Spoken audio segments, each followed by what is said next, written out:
Yes, dear ladies and gentlemen. So கிட்டத்தட்ட நூற்றுக்கணக்கான photos இங்கே நீங்கள் பார்த்துருக்கீங்க இந்த சின்ன ஆடியோ விஷுவலில். ஸோ ஜஸ்ட் ஒரு 2 மினிட்ஸ்க்கான அந்த வீடியோவில் நீங்கள் பார்த்துருக்கலாம்.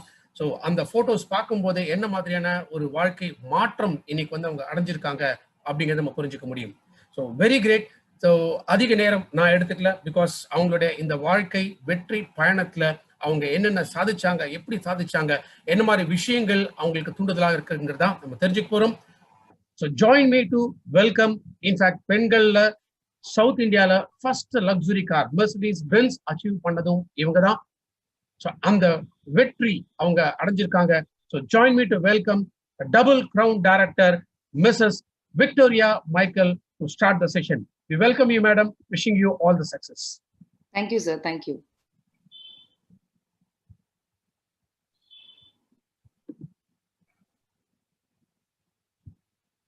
So good morning everyone. எல்லாருக்கும் good morning.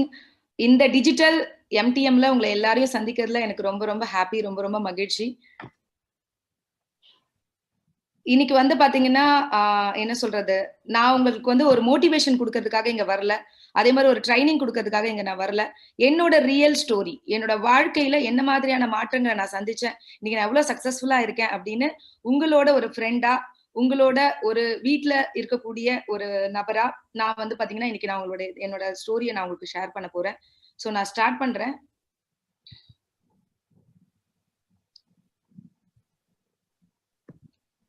So meet the millionaire. நான் வந்து வாழ்க்கையில வந்து பாத்தீங்கன்னா இந்த ஜேர்னி தொடங்குறது, வெஸ்டீஜ் அப்படின்ற ஒரு ஜேர்னியை வந்து பாத்தீங்கன்னா ரொம்ப சக்சஸ்ஃபுல்லா இன்னைக்கு போயிட்டு இருக்கேன். ஸோ ஃப்ரெண்ட்ஸ், நான் என்னோட சக்சஸ் ஸ்டோரி சொல்றதுக்கு முன்னாடி உங்க எல்லாருக்கிட்டையும் ஒரு சின்ன கதையோட ஸ்டார்ட் பண்ணலாம்னு நான் நினைக்கிறேன். ஒரு குழந்தை ஒரு அம்மாவோட ஒரு சூப்பர் மார்க்கெட்டுக்கு பாத்தீங்கன்னா பர்ச்சேஸ் பண்றதுக்காக போனாங்களா அம்மாவோட. அந்த சூப்பர் மார்க்கெட் ஓனர் அந்த குழந்தைய வாட்ச் பண்ணிட்டே இருந்தாரு. அந்த குழந்தை ரொம்ப சமத்தா இருந்தது. அவங்க அம்மா கிட்ட ரொம்ப சமத்தா நடந்துச்சு, அந்த இடத்துல ரொம்ப அமைதியா இருந்துச்சு. இதெல்லாம் அந்த ஓனர் பாத்துக்கிட்டே இருந்தாராம். உடனே பாத்துட்டே இருந்த அந்த ஓனர் என்ன கேட்டாரா அந்த குழந்தைகிட்ட, இங்க வாடா கண்ணா அப்படின்னு சொல்லி கூப்பிட்டுட்டு அந்த குழந்தைகிட்ட சொன்னாரா, இந்த பாட்டில் ஃபுல்லா சாக்லேட் வச்சுட்டு அந்த பாட்டில காமிச்சு இந்த சாக்லேட் எடுத்துக்கூடா கண்ணா அப்படின்னு சொன்னாராம். உடனே அந்த குழந்தை இல்ல எடுத்துக்கல, போயிடுச்சான். சோ திருப்பி அந்த குழந்தை ரொம்ப சமத்தா இருக்கும் போது திருப்பி அந்த குழந்தை பில் போட வந்தப்போ திருப்பி அந்த பாக்ஸ் எடுத்து நீட்டி இதுல இருக்க சாக்லேட் எடுத்துக்குவேன் அப்படின்னு சொன்னாராம். அந்த குழந்தை எடுத்துக்கலையா. உடனே அவர் என்ன பண்ணாரா, அந்த டப்பால இருந்து அவர் கை நிறைய சாக்லேட் எடுத்து அந்த குழந்தைகிட்ட கொடுத்த உடனே அந்த குழந்தை இந்த 2 கைகளாலையும் அந்த சாக்லேட் வாங்கிக்கிச்சான். உடனே வெளியில வந்ததுக்கு அப்புறமா அவங்க அம்மா கூப்பிட்டு கேட்டாங்களாம், என்னடா கண்ணா உனக்கு ஃபர்ஸ்ட் டைம் வந்து பாத்தீங்கன்னா பாட்டில்ல சாக்லேட் கொடுத்தாங்க, நீ வாங்கிக்கல. செகண்ட் டைமும் சாக்லேட் கொடுத்தாங்க, நீ வாங்கிக்கல. எதுக்கு அவரு எடுத்து கொடுத்தோன்னு வாங்கிக்கிட்டியே அப்படின்னு சொல்லிட்டு அந்த குழந்தைகிட்ட கேட்டாங்களாம். உடனே அந்த குழந்தை ஒரு பதில் சொல்லிச்சான், என் குட்டி கைகளால நான் எடுத்திருந்தா நான் கொஞ்சம் சாக்லேட் தான் எடுத்திருக்க முடியும், அவங்க பெரிய கைகளால கொடுத்தாங்க, அதனால எனக்கு நிறைய சாக்லேட் கிடைச்சிருக்கு அப்படின்னு சொல்லிச்சான். ஃப்ரெண்ட்ஸ், நம்ம வாழ்க்கையும் அப்படித்தான். இந்த சூப்பர் மார்க்கெட் ஓனர் யாரு? நமக்கு மேல இருக்கக்கூடிய கடவுள். இவங்க கை நிறைய விஷயங்களை எடுத்து கொடுக்கறதுக்கு நமக்கு தயாரா இருக்காங்க, மிகப்பெரிய கைகளால. நம்ம எல்லாமே நம்மளுக்கு இவ்வளவுதான் அப்படின்னு நினைக்காம நம்ம 2 கைகளாலையும் இன்னைக்கு வாங்கறதுக்கு தயாரா இருந்தா நமக்கான நிறைய பிளஸிங் நமக்காக காத்துட்டு இருக்கு. சோ இந்த உலகத்துல என்ன கொடுத்த அப்பா அம்மாவுக்கு முன்னாடி நான் போகையிலும் வரையிலும் என்னோட முன்னாடியும் பின்னாடியும் என்னோட வலப்பக்கமும் இடப்பக்கமும் எல்லா பக்கமும் எனக்கு துணையா இருந்து இன்னைக்கு வரைக்கும் நான் எடுக்கிற அத்தனை காரியங்களிலும் எனக்கு சக்சஸ் மட்டுமே கொடுத்துட்டு இருக்க என்னோட டாடி ஜீசஸ்க்கு நான் ஃபர்ஸ்ட் ஆஃப் ஆல் வந்து பாத்தீங்கன்னா சிரம் தாழ்ந்து தேங்க்ஸ் சொல்றேன். ஏன்னா கருவுல நான் உருவாகிறதுக்கு முன்னாடியே என்னை தேர்ந்தெடுத்தவருங்க அப்படின்னு சொல்லுவாங்க பைபிள்ல. சோ அந்த மாதிரி வந்து என்னோட வாழ்க்கை இன்னைக்கு ரொம்ப சிறப்பா இருக்குன்னா நான் கடவுள் அப்படின்னு சொல்றேன், என்னோட டாடின்னு தான் சொல்லுவேன், நான் டாடின்னு தான் பேசுவேன். சோ ஒவ்வொரு இடத்துலயுமே என்னோட ஸ்டோரி போகும்போது உங்களுக்கு அது புரியும். நிறைய இடங்கள்ல வந்து பாத்தீங்கன்னா என்னை தாங்கியிருக்காங்க. சோ அந்த மாதிரி என்னோட டாடி இவங்க. சோ இன்னைக்கு என்னோட லைஃப் பத்தி உங்ககிட்ட பேச போறேன். இது என்னோட லைஃப் பத்தி நான் பேச போறேன். இது உங்களோட லைஃபோடய நீங்க பொருத்திக்கிட்டீங்கன்னா இந்த எம்டிஎம்ல ஒரு முழுமை இருக்கும்னு நான் நம்புறேன். இவங்கதான் என்னோட அம்மா அப்பா. எங்க அப்பா பேர் வந்து எஸ்ஏராஜ், எங்க அம்மா பேர் பெரியநாயகி. அம்மா அப்பா பத்தி சொல்லணும் அப்படின்னு சொன்னா எனக்கு வந்து அப்பா ரொம்ப பிடிக்கும், நான் ரொம்ப செல்ல பொண்ணு எங்க அப்பாக்கு. அம்மா பத்தி சொல்லணும்னா ஒரு கடுமையான உழைப்பாளி அம்மா. சின்ன வயசுல இருந்து எங்க அம்மாவை நாங்க உழைச்சுதான் பார்த்திருக்கோம். அவங்க வந்து பாத்தீங்கன்னா இந்த உலகத்துல வந்து நான் ரொம்ப ரொம்ப நன்றி சொல்ற ஒரு உன்னதமானவங்க. ஏன் அப்படின்னா, எங்க அம்மா கிட்ட இருந்து நான் எல்லாமே கத்துக்கிட்டேன். அம்மாவோட உழைப்பு. அம்மா எப்பவுமே வந்து பாத்தீங்கன்னா, பிஸியாவே இருப்பாங்க. அம்மா வந்து ஒரு டைலர். நாங்க சின்ன வயசுல இருந்து விவரம் தெரிஞ்சதுல இருந்தே அம்மா வந்து பாத்தீங்கன்னா, எங்களுக்கு தச்சுட்டே தான் இருந்தாங்க. நெறைய இடங்கள்ல வந்து பாத்தீங்கன்னா, அவங்களுக்கு டைமே இருக்காது. அம்மா அழகா டிரெஸ் பண்ணி நாங்க பார்த்ததே கிடையாது. எங்க அம்மா எங்களுக்காகவே லைஃப்ப நெறைய சாக்ரிஃபைஸ் பண்ணி வாழ்ந்துட்டு இருக்காங்க இன்னைக்கும். அந்த மாதிரி ஒரு உன்னதமான ஒரு லேடி தான் எங்க அம்மா. அப்பா பொறுத்தவரைக்கும் நான் ரொம்ப செல்ல பொண்ணு. சின்ன வயசுலலாம் வந்து பாத்தீங்கன்னா, வீட்ல ஏதாவது அடிச்சுட்டாங்கன்னா, வெளியிலே நிப்பேன் வாசல்லயே. எங்க அப்பா கிட்ட சொல்றதுக்காக. வந்த உடனே கம்ப்ளைண்ட் அப்பா கிட்ட. "என்ன அடிச்சுட்டாங்கப்பா" அப்படின்னு சொல்லிட்டு. அவங்க பொண்ண வந்து எதுவுமே பண்ணக்கூடாது. அந்த மாதிரி ரொம்ப செல்லமா என்ன எங்க அப்பா வந்து வளர்த்தாங்க. நாங்க ரொம்ப மிடில் கிளாஸ் தான். ஆனா சந்தோஷமா வாழ்ந்த மிடில் கிளாஸ்ன்னு சொன்னோம். பட் அப்பாவுக்கு சொந்த ஊர் வந்து பார்த்தீங்கன்னா, திருநெல்வேலி. ஆ அப்பாவுக்கு வந்து வடக்கங்குளம். ஸோ என்னன்னா பொறந்து வளர்ந்ததெல்லாம் நான் வந்து சென்னை தான். ஏன்னா அப்பா வந்து சின்ன வயசுலயே சென்னை வந்துட்டாங்க. என்னோட ரிலேஷன்லாம் பாம்பேல இருந்ததுனால மேபி நான் ஊர் பக்கம் கூட போனதில்ல. பட் ஆனா அந்த கல்ச்சர் அந்த படி தான் அப்பா வந்து ரொம்ப வளர்த்தாங்க. ஒரு மரியாதை அப்படின்றது வந்து நெறைய சொல்லிக் குடுத்து தான் வளர்த்தாங்க. ஸோ அப்பாவ பொறுத்தவரைக்கும் இப்ப அப்பா இல்ல. பட் என்னைக்குமே வந்து பார்த்தீங்கன்னா, அவரோட பிளெஸ்ஸிங் எனக்கு இருக்கு அப்படின்ற நம்பிக்கை மட்டும் எனக்கு என்னமே இருக்கு. ஏன்னா நான் வந்து லைஃப்ல வந்து ரொம்ப சாதாரணமா இருந்தபோது, அப்படிலாம் அப்பா என்னோட இருந்திருக்காங்க. பட் ஆனா நான் ரொம்ப சக்சஸ்ஃபுல்லா இருக்கேன். என்னோட சக்சஸ பார்த்து பூரிக்க எங்க அப்பா இல்லன்றது வந்து, ஒரு பெண்ணா எனக்கு வலிக்கும் எப்பவுமே. ஏன்னா, அப்பான்றது எல்லா பொண்ணுக்கும் ரொம்ப பிடிக்கும்ல. சோ அதனால எங்க அப்பாக்கு வந்து இந்த வெற்றிய நான் எப்பவுமே சமர்ப்பிப்பேன். என்னோட சின்ன வயசு ஃபோட்டோ. நான் குழந்தையில ரொம்ப அழகா இருப்பேன்னு எல்லாரும் சொல்லுவாங்க. ரொம்ப கொழுக்கு முழுக்கு அப்படின்னு சொல்லிட்டு. சோ அந்த மாதிரி ரொம்ப அழகா, குட்டியா, ரொம்ப அழகா இருந்த ஒரு பொண்ணு. என்னோட சின்ன வயசு லைஃப் அப்படின்றதெல்லாம் பார்த்தீங்கன்னா, நாங்க மிடில் கிளாஸ் தான். ஆனா, அப்பாக்கு ரொம்ப செல்ல பொண்ணுன்றதுனால எந்த குறையுமே எனக்கு வைக்கல. பட் ரொம்ப வசதிகள் அப்படின்றதெல்லாம் கிடையாது. ஆ எல்லாமே வந்து நெறைய இடங்களுக்கு நான் வந்து நீங்க நம்ப மாட்டீங்க. சின்ன வயசுலலாம் வந்து அம்மா வந்து ஒரு ஸ்டேஜ்லலாம் ஒரு நான் 3 ட்ரெஸ், 4 ட்ரெஸ் இருக்கும். அததான் மாத்தி மாத்தி போடுவோம். ஸோ அந்த மாதிரி வந்து ஒரு நார்மலான ஒரு மிடில் கிளாஸ்ல நார்மலா வளர்ந்த ஒரு பொண்ணு தான் நானு. இது வந்து ஃபர்ஸ்ட் ஹோலி கம்யூனியன்னு சொல்லுவாங்க. எங்களுதுல வந்து ரொம்ப ஒரு சிறப்பான ஒரு விஷயம் இது. ஃபர்ஸ்ட் வந்து பாத்தீங்கன்னா, அந்த நன்மை வாங்குவோம் அப்படின்னு சொல்லுவாங்க சர்ச்ல. அத வந்து கொஞ்சம் நல்ல விழாவாவே கொண்டாடுவோம். பட் எங்க வீட்ல வந்து அந்த அளவுக்கு விழா கொண்டாடுற அளவுக்கு வசதி இல்ல. ஸோ பாத்தீங்கன்னா, ஒரு ஒரு ஃபோட்டோ மட்டும் மெமரபிளா எடுத்துக்கிட்டோம். அந்த ஃபோட்டோ தான் இது. ஸோ இது வந்து என் கூட இருக்கிறது வந்து என்னோட பிரதர் ஆரோக்கியராஜ். எனக்கு கிடைச்ச வந்து ஒரு பெரிய பொக்கிஷம் என்னோட அண்ணாவும் தான். ஏன் அப்படின்னு சொன்னா, இன்னைக்கு வரைக்கும் அன்பு அப்படின்ற வார்த்தைக்கு வந்து உதாரணம் அப்படின்னா என்னோட அண்ணன் தான். ஏன்னா, நெறைய இடங்கள்ல எங்க அண்ணன சொல்லணும் அப்டின்னா, நான் சொல்லணும். நான் இந்த இது செஷன் போகும்போது சொல்றேன். இது வந்து என்னோட சைல்ட்ஹுட். நான் சின்ன பருவத்துல. இது வந்து எங்க வீடுங்க. அந்த பீச் இப்போ ஓரம் இருக்கு இல்லையா? அந்த பீச் பக்கத்துல தான் எங்களோட வீடு. நாங்க முன்னாடி நெறைய இருந்தது. பட் நான் ஒரு வளர்ற டைம்லலாம் வந்து பார்த்தீங்கன்னா, பீச் வந்து எங்க வீட்ட ஒட்டி வந்துச்சு. ஸோ அந்த மாதிரி தான் நான் வளர்ந்தேன். பட் இந்த வண்டி கூட வந்து பார்த்தீங்கன்னா, என்னோட மாமாவோடது. ஸோ எங்க வீட்ல வந்து பார்த்தீங்கன்னா, பெருசா வந்து நீங்க நம்ப மாட்டீங்க. சென்னையில இருக்க மெரினா பீச் கூட எங்க அப்பா கூட்டு போனது கிடையாது. பெருசா ஹோட்டல் போடுறதோ, இல்ல அந்த மாதிரி கிடையாது. பெரிய மோட்டிவேஷன், மிகப்பெரிய ஒரு இதோட நீ இப்படிதான் வளரணும், இப்படிதான் வாழணும் அப்படின்னு சொன்ன குடும்பம் கிடையாது. ரொம்ப இருக்கிறது போதும், இருக்கிறதுல குடும்பம் நடத்தலாம், சாதாரணமா வாழ்க்கை வாழலாம் அப்படின்ற மாதிரி ஒரு நார்மலான வாழ்க்கை வாழ்ந்துட்டு இருந்த ஒரு சாதாரண பெண்மணி தான், சாதாரண குடும்பம் தான். என்னோட ஸ்கூல் லைஃப். நான் படிச்சது வந்து பாத்தீங்கன்னா, இங்க திருவொற்றூர்ன்னு சொல்லுவாங்க. செயின்ட் பால்ஸ் அப்படின்ற ஒரு ஸ்கூல்ல தான் படிச்சேன். ஆ நான் வந்து பாத்தீங்கன்னா, நான் வந்து 10த் வரைக்கும் தமிழ் மீடியம். ஸோ 10த்துக்கு அப்புறம் வந்து ரொம்ப கஷ்டப்பட்டு, ரொம்ப கனவுகளோட பாத்தீங்கன்னா, இங்கிலீஷ் மீடியத்துக்கு அடி எடுத்து வச்சேன். எங்க அம்மாகிட்ட சொல்லுவேன், "எனக்கு நெறைய கனவுகள் இருக்குமா" அப்படின்னு சொல்லிட்டு. ஸோ எங்க ஹெட் மாஸ்டர் உடனே குடுத்துட்டாரு. பட் அப்பன்னா அது அதாவது ஸ்கூல் அப்படின்னும்போது இங்கிலீஷ் மீடியம்னா கூட பெருசா அந்த அட்மாஸ்பியர் உள்ள ஒரு ஸ்கூல் கிடையாது. ஸோ இருந்தாலும் தமிழ்ல தான் பேசிப்போம். அப்படிதான் இருக்கும். பட் படிக்கிறது கொஞ்சம் கஷ்டமா தான் இருந்தது. ஆனாலும் லைஃப்ல ஒரு வெறிய ஏதோ ஒண்ணு பண்ணணும் அப்படின்ற லைஃப்ல இருந்துச்சு எனக்கு. ஆனா என்ன ஒரே ஒரு விஷயம்னா, நான் பிளஸ் 2 படிக்கும்போது என்னன்னா, நான் நல்லா பாடுவேன். ஐ அம் ஒரு நல்ல சிங்கர் நானு. ஆ ஸ்கூல்ல எந்த இன்டர் ஸ்கூல் காம்படிஷன் நடந்தாலும் நான் தான் நம்பர் 1 வருவேன். எனக்கு கர்நாடிக் மியூசிக் கூட நான் பேசிக்கா கத்துக்கல. என்னோட ஸ்கூல்ல பிரேயர் சாங் நான் தான் பாடுவேன். ஸ்கூல்ல எந்த ஃபங்ஷன் நடந்தாலும் நான் தான் சிங்கிங். என்னோட டீச்சர்ஸ் எல்லாருமே எனக்கு சொல்லுவாங்க. என்ன சொல்லுவாங்க அப்டின்னா, "நீ ஒரு பெரிய சிங்கரா வருவ. உனக்கு ரொம்ப திறமை இருக்கு. இவ்ளோ நல்லா பாடுற. கண்டிப்பா உனக்கு ஒரு பெரிய எதிர்காலம் இருக்கு" அப்டின்னு, அந்த சிங்கிங்லயே என்னோட திறமைய வளர்த்துக்கணும் அப்டின்ற மாரி மைண்ட் செட்டப்லயே நான் வளர்ந்தேன். ஸோ இவங்க வந்து பார்த்தீங்கன்னா, என்னோட chemistry master mister Claudius sir அப்படின்னு சொல்லிட்டு, இவங்க கிட்ட இருந்து நான் லைஃப்ல நெறைய கத்துக்கிட்டேன் அப்படின்னு சொல்லுவேன். ஏன் அப்படின்னு சொன்னா, இவங்க வந்து எங்களுக்கு வந்து ஒரு ஆசிரியர் மட்டும் இல்ல, ஒரு நல்ல ஃப்ரெண்டாவும் இருந்தாங்க. கெமிஸ்ட்ரி வந்து ஆக்சுவலி எல்லாருக்கும் ரொம்ப கஷ்டமான சப்ஜெக்ட். ஆனா எங்களுக்கு ரொம்ப நல்லா படிப்போம். ஏன்னா, இந்த மாஸ்டருக்காக. ஏன்னா இவர் என்ன பண்ணுவாருன்னா, நல்ல ஃப்ரெண்ட்லியா இருக்கிறதுனால, இந்த மாஸ்டர் சப்ஜெக்ட்ல வந்து ஜெயிச்சிடணும், நல்ல மார்க் எடுத்துடணும் அப்படின்னு சொல்லிட்டு, நாங்க எல்லாருமே கெமிஸ்ட்ரில வந்து பிளஸ் 2ல வந்து பாத்தீங்கன்னா, நல்ல மார்க் எடுத்திருப்போம். சோ அந்த மாதிரி ஒரு நல்ல ஆசிரியர் இவர்கிட்ட இருந்து நான் நல்லா கத்துக்கிட்ட பாடங்கள் நெறைய இருக்கு.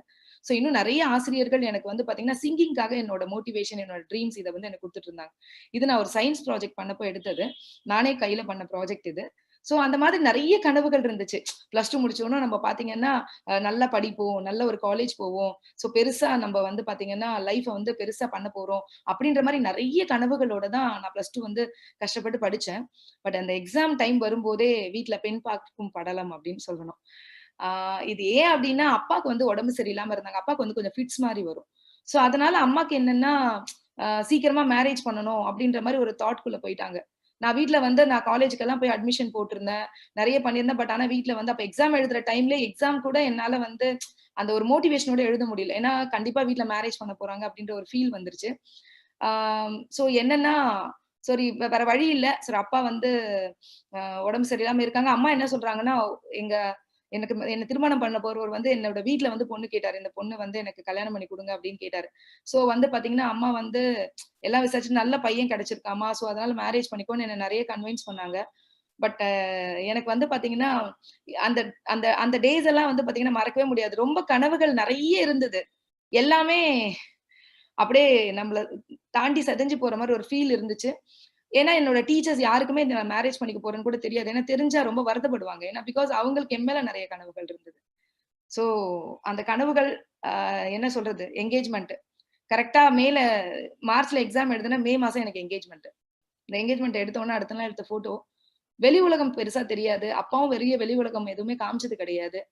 நெறைய வந்து பாத்தீங்கன்னா, என்ன சொல்றது? ரிலேஷன்ஸ் அப்படின்றது இன்னைக்கு யாருமே கிடையாது. எனக்கு வந்து பாத்தீங்கன்னா, அந்த சின்ன வயசுலலாம் வந்து ஸ்கூல் படிக்கிற காலங்கள்ல நெறைய பேர் வந்து, இந்த வருஷத்துக்கு ஒரு தடவ எங்கேயாவது வெளியில போணும் அப்படின்னு நெனைப்பாங்கல்ல. சோ அந்த மாதிரி கூட எந்த ரிலேஷன்ஸ் வீட்டுக்கும் நாங்க போனதே கிடையாது. எல்லாமே வீட்டுக்குள்ள தான். அந்த வீடு மட்டும் தான் என்னோட பெரிய உலகம். அந்த உலகத்துல இருந்தே உடனே பிளஸ் 2 முடிச்ச உடனே ஸ்கூல் தெரியும். அந்த ஸ்கூல்ல இருந்து தாண்டி இன்னும் ஸ்கூல்ல ஒரு 2, 3 ட்ரிப் போயிருப்பேன். ஏன்னா அப்பா கிட்ட ரொம்ப தொல்ல பண்ணி போனது வந்து கொடைக்கானல் ஒரு ட்ரிப், ஊட்டி ஒரு ட்ரிப். இந்த மாதிரி வந்து ஸ்கூல் ட்ரிப்புக்காக போயிருக்கோமே தவிர, ஃபேமிலில இருந்து எந்த ட்ரிப்புக்கும் நாங்க போனது கூட கிடையாது. சோ அந்த மாதிரி ஒரு சாதாரணமாக ஆர்டினரியா வளர்க்கப்பட்ட ஒரு குடும்பம். மே மாசம் என்கேஜ்மென்ட் முடிச்சதுக்கு அப்புறம் செப்டம்பர் மாதம் 9ஆம் தேதி திருமணம். இவங்க என்னோட கணவர் மிஸ்டர் ஜோசப் மைக்கேல்.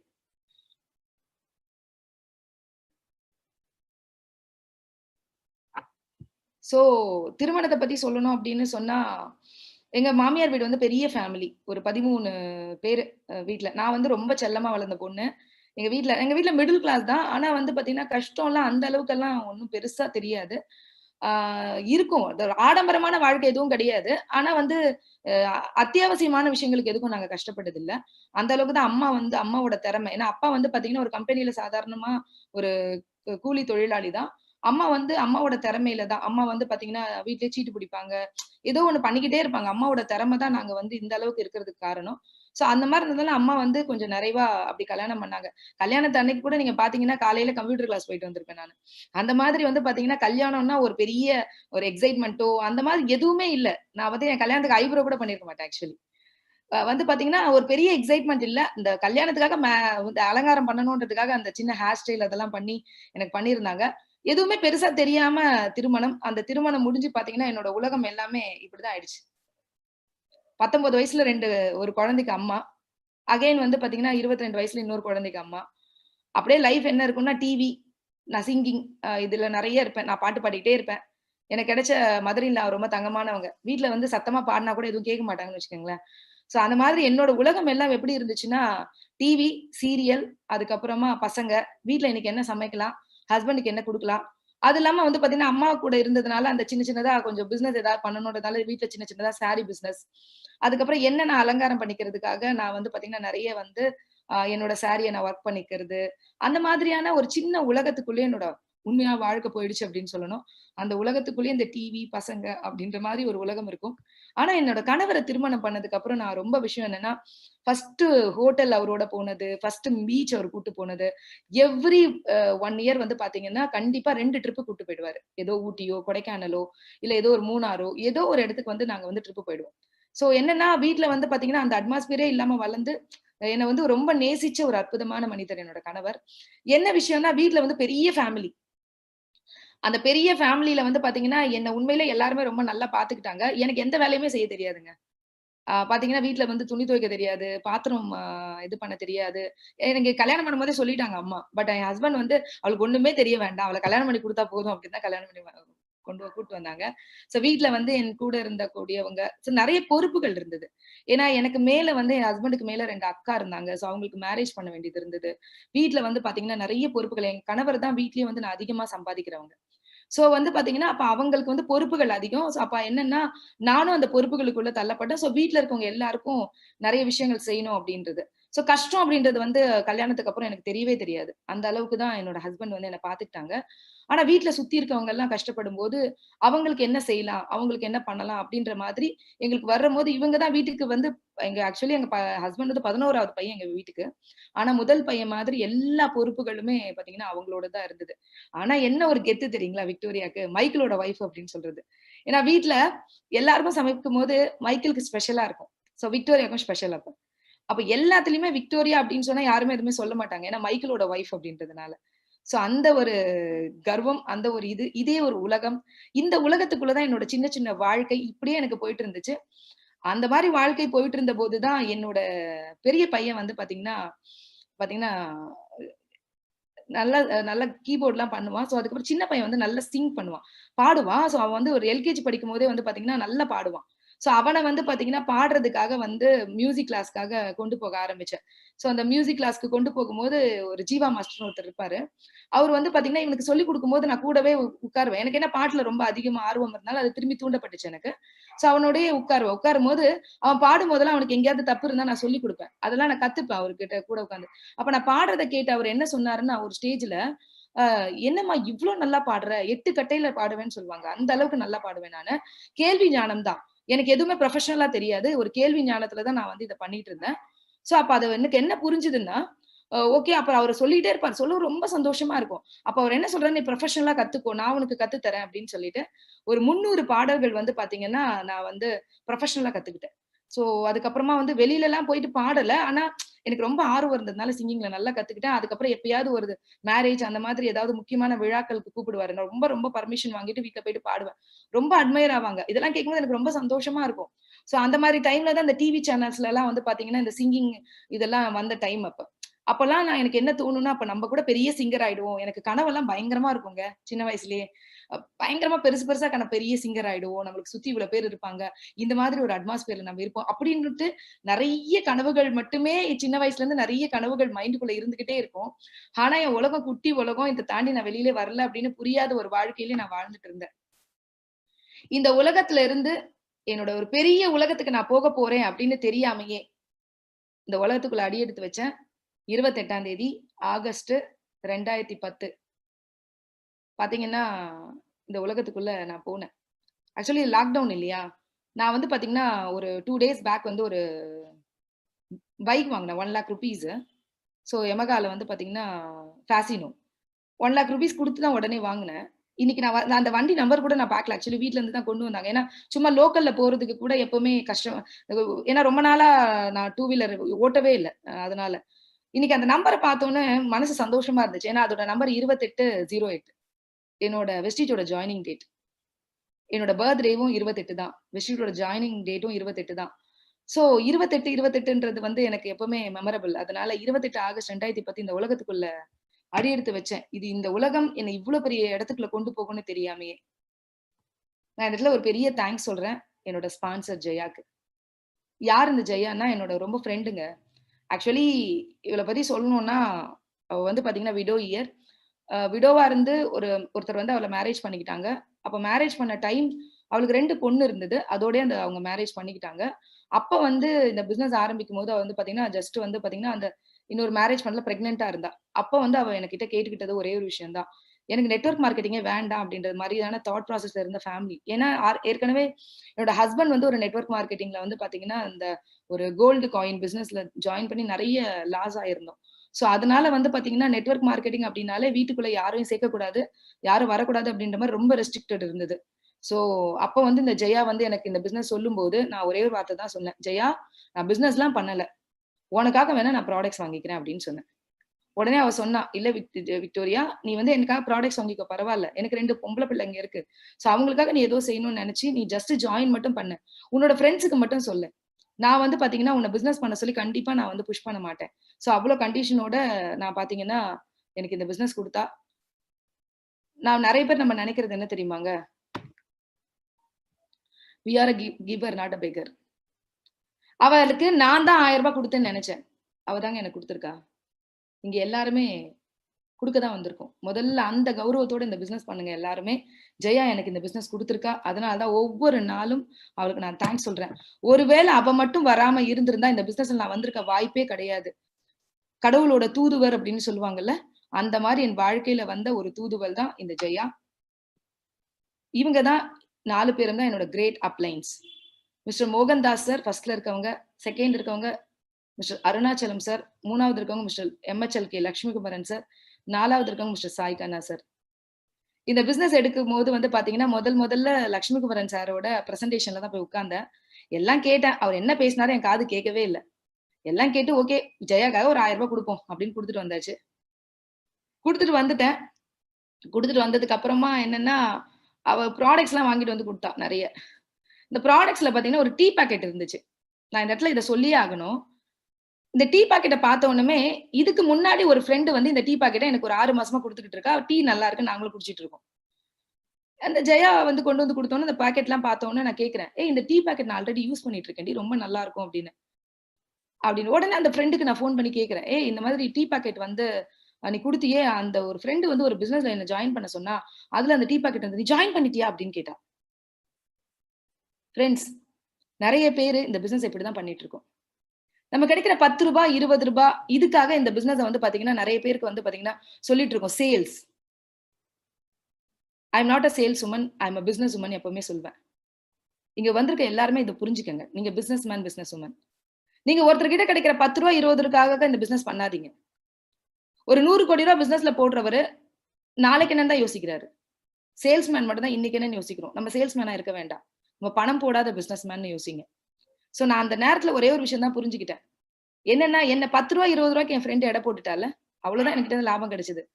ஆனா நான் எத்தனை கோடிக்கு சமம் அன்னைக்கு அவ புரிஞ்சிருந்தாலும் அவ தான் எனக்கு ஆப்பர்ச்சுனிட்டி கொடுத்திருப்பா. பட் அவ ஆப்பர்ச்சுனிட்டி கொடுக்கல. இன்னொரு ஃப்ரெண்ட் ஆப்பர்ச்சுனிட்டி கொடுத்தாங்க.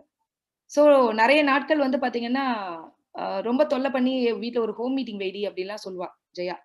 சரின்னு சொல்லிட்டு தொல்லை தாங்க முடியலையே அப்படின்னு வீட்டுல ஒரு ஹோம் மீட்டிங் வைப்பேன். ஹோம் மீட்டிங் வைக்கும் போது பாத்தீங்கன்னா என் ஃப்ரெண்ட்ஸ் எல்லாம் வருவாங்க. இந்த ஃப்ரெண்ட்ஸ் கிட்ட எல்லாம் என்ன தெரியுமா சொல்வேன், வாங்க, லட்சுமிகுமரன் சார்னு ஒரு சார் வருவாரு, மோகன் சார்னு ஒரு சார் வருவாரு, பிரசன்டேஷன் கொடுப்பாங்க, நல்லா கேட்டுக்கங்க. கேட்டுட்டு பிசினஸ்ல ஜாயின் பண்றேன்னு எவ்வளவு வாயை திறந்தீங்கன்னா அவ்வளவுதான். ஏன்னா பிசினஸ்லாம் நம்ம பண்ணக்கூடாது, வீட்டுக்கு மட்டும் தான் பொருள் வாங்கிக்கணும். நாளைக்கு அதுக்கப்புறம் பிசினஸ்ல ஏதாவது பிரச்சனை அப்படின்னு என்கிட்ட வந்து சொன்னீங்கன்னா நான் பொறுப்பு இல்லப்பா, இப்படி சொல்லிதான் ஹோம் மீட்டிங்கே உட்கார வைப்பேன். அப்ப எந்த அளவுக்கு நெட்வொர்க் மார்க்கெட்டிங் மேல ஒரு இது இருக்கு, தாக்கம் இருந்திருக்கு அப்படின்னு. ஏன்னா இதெல்லாம் நமக்கு வேண்டவே வேண்டாம், நம்ம குடும்பத்துக்கு ஆகவே ஆகாது அப்படின்னு.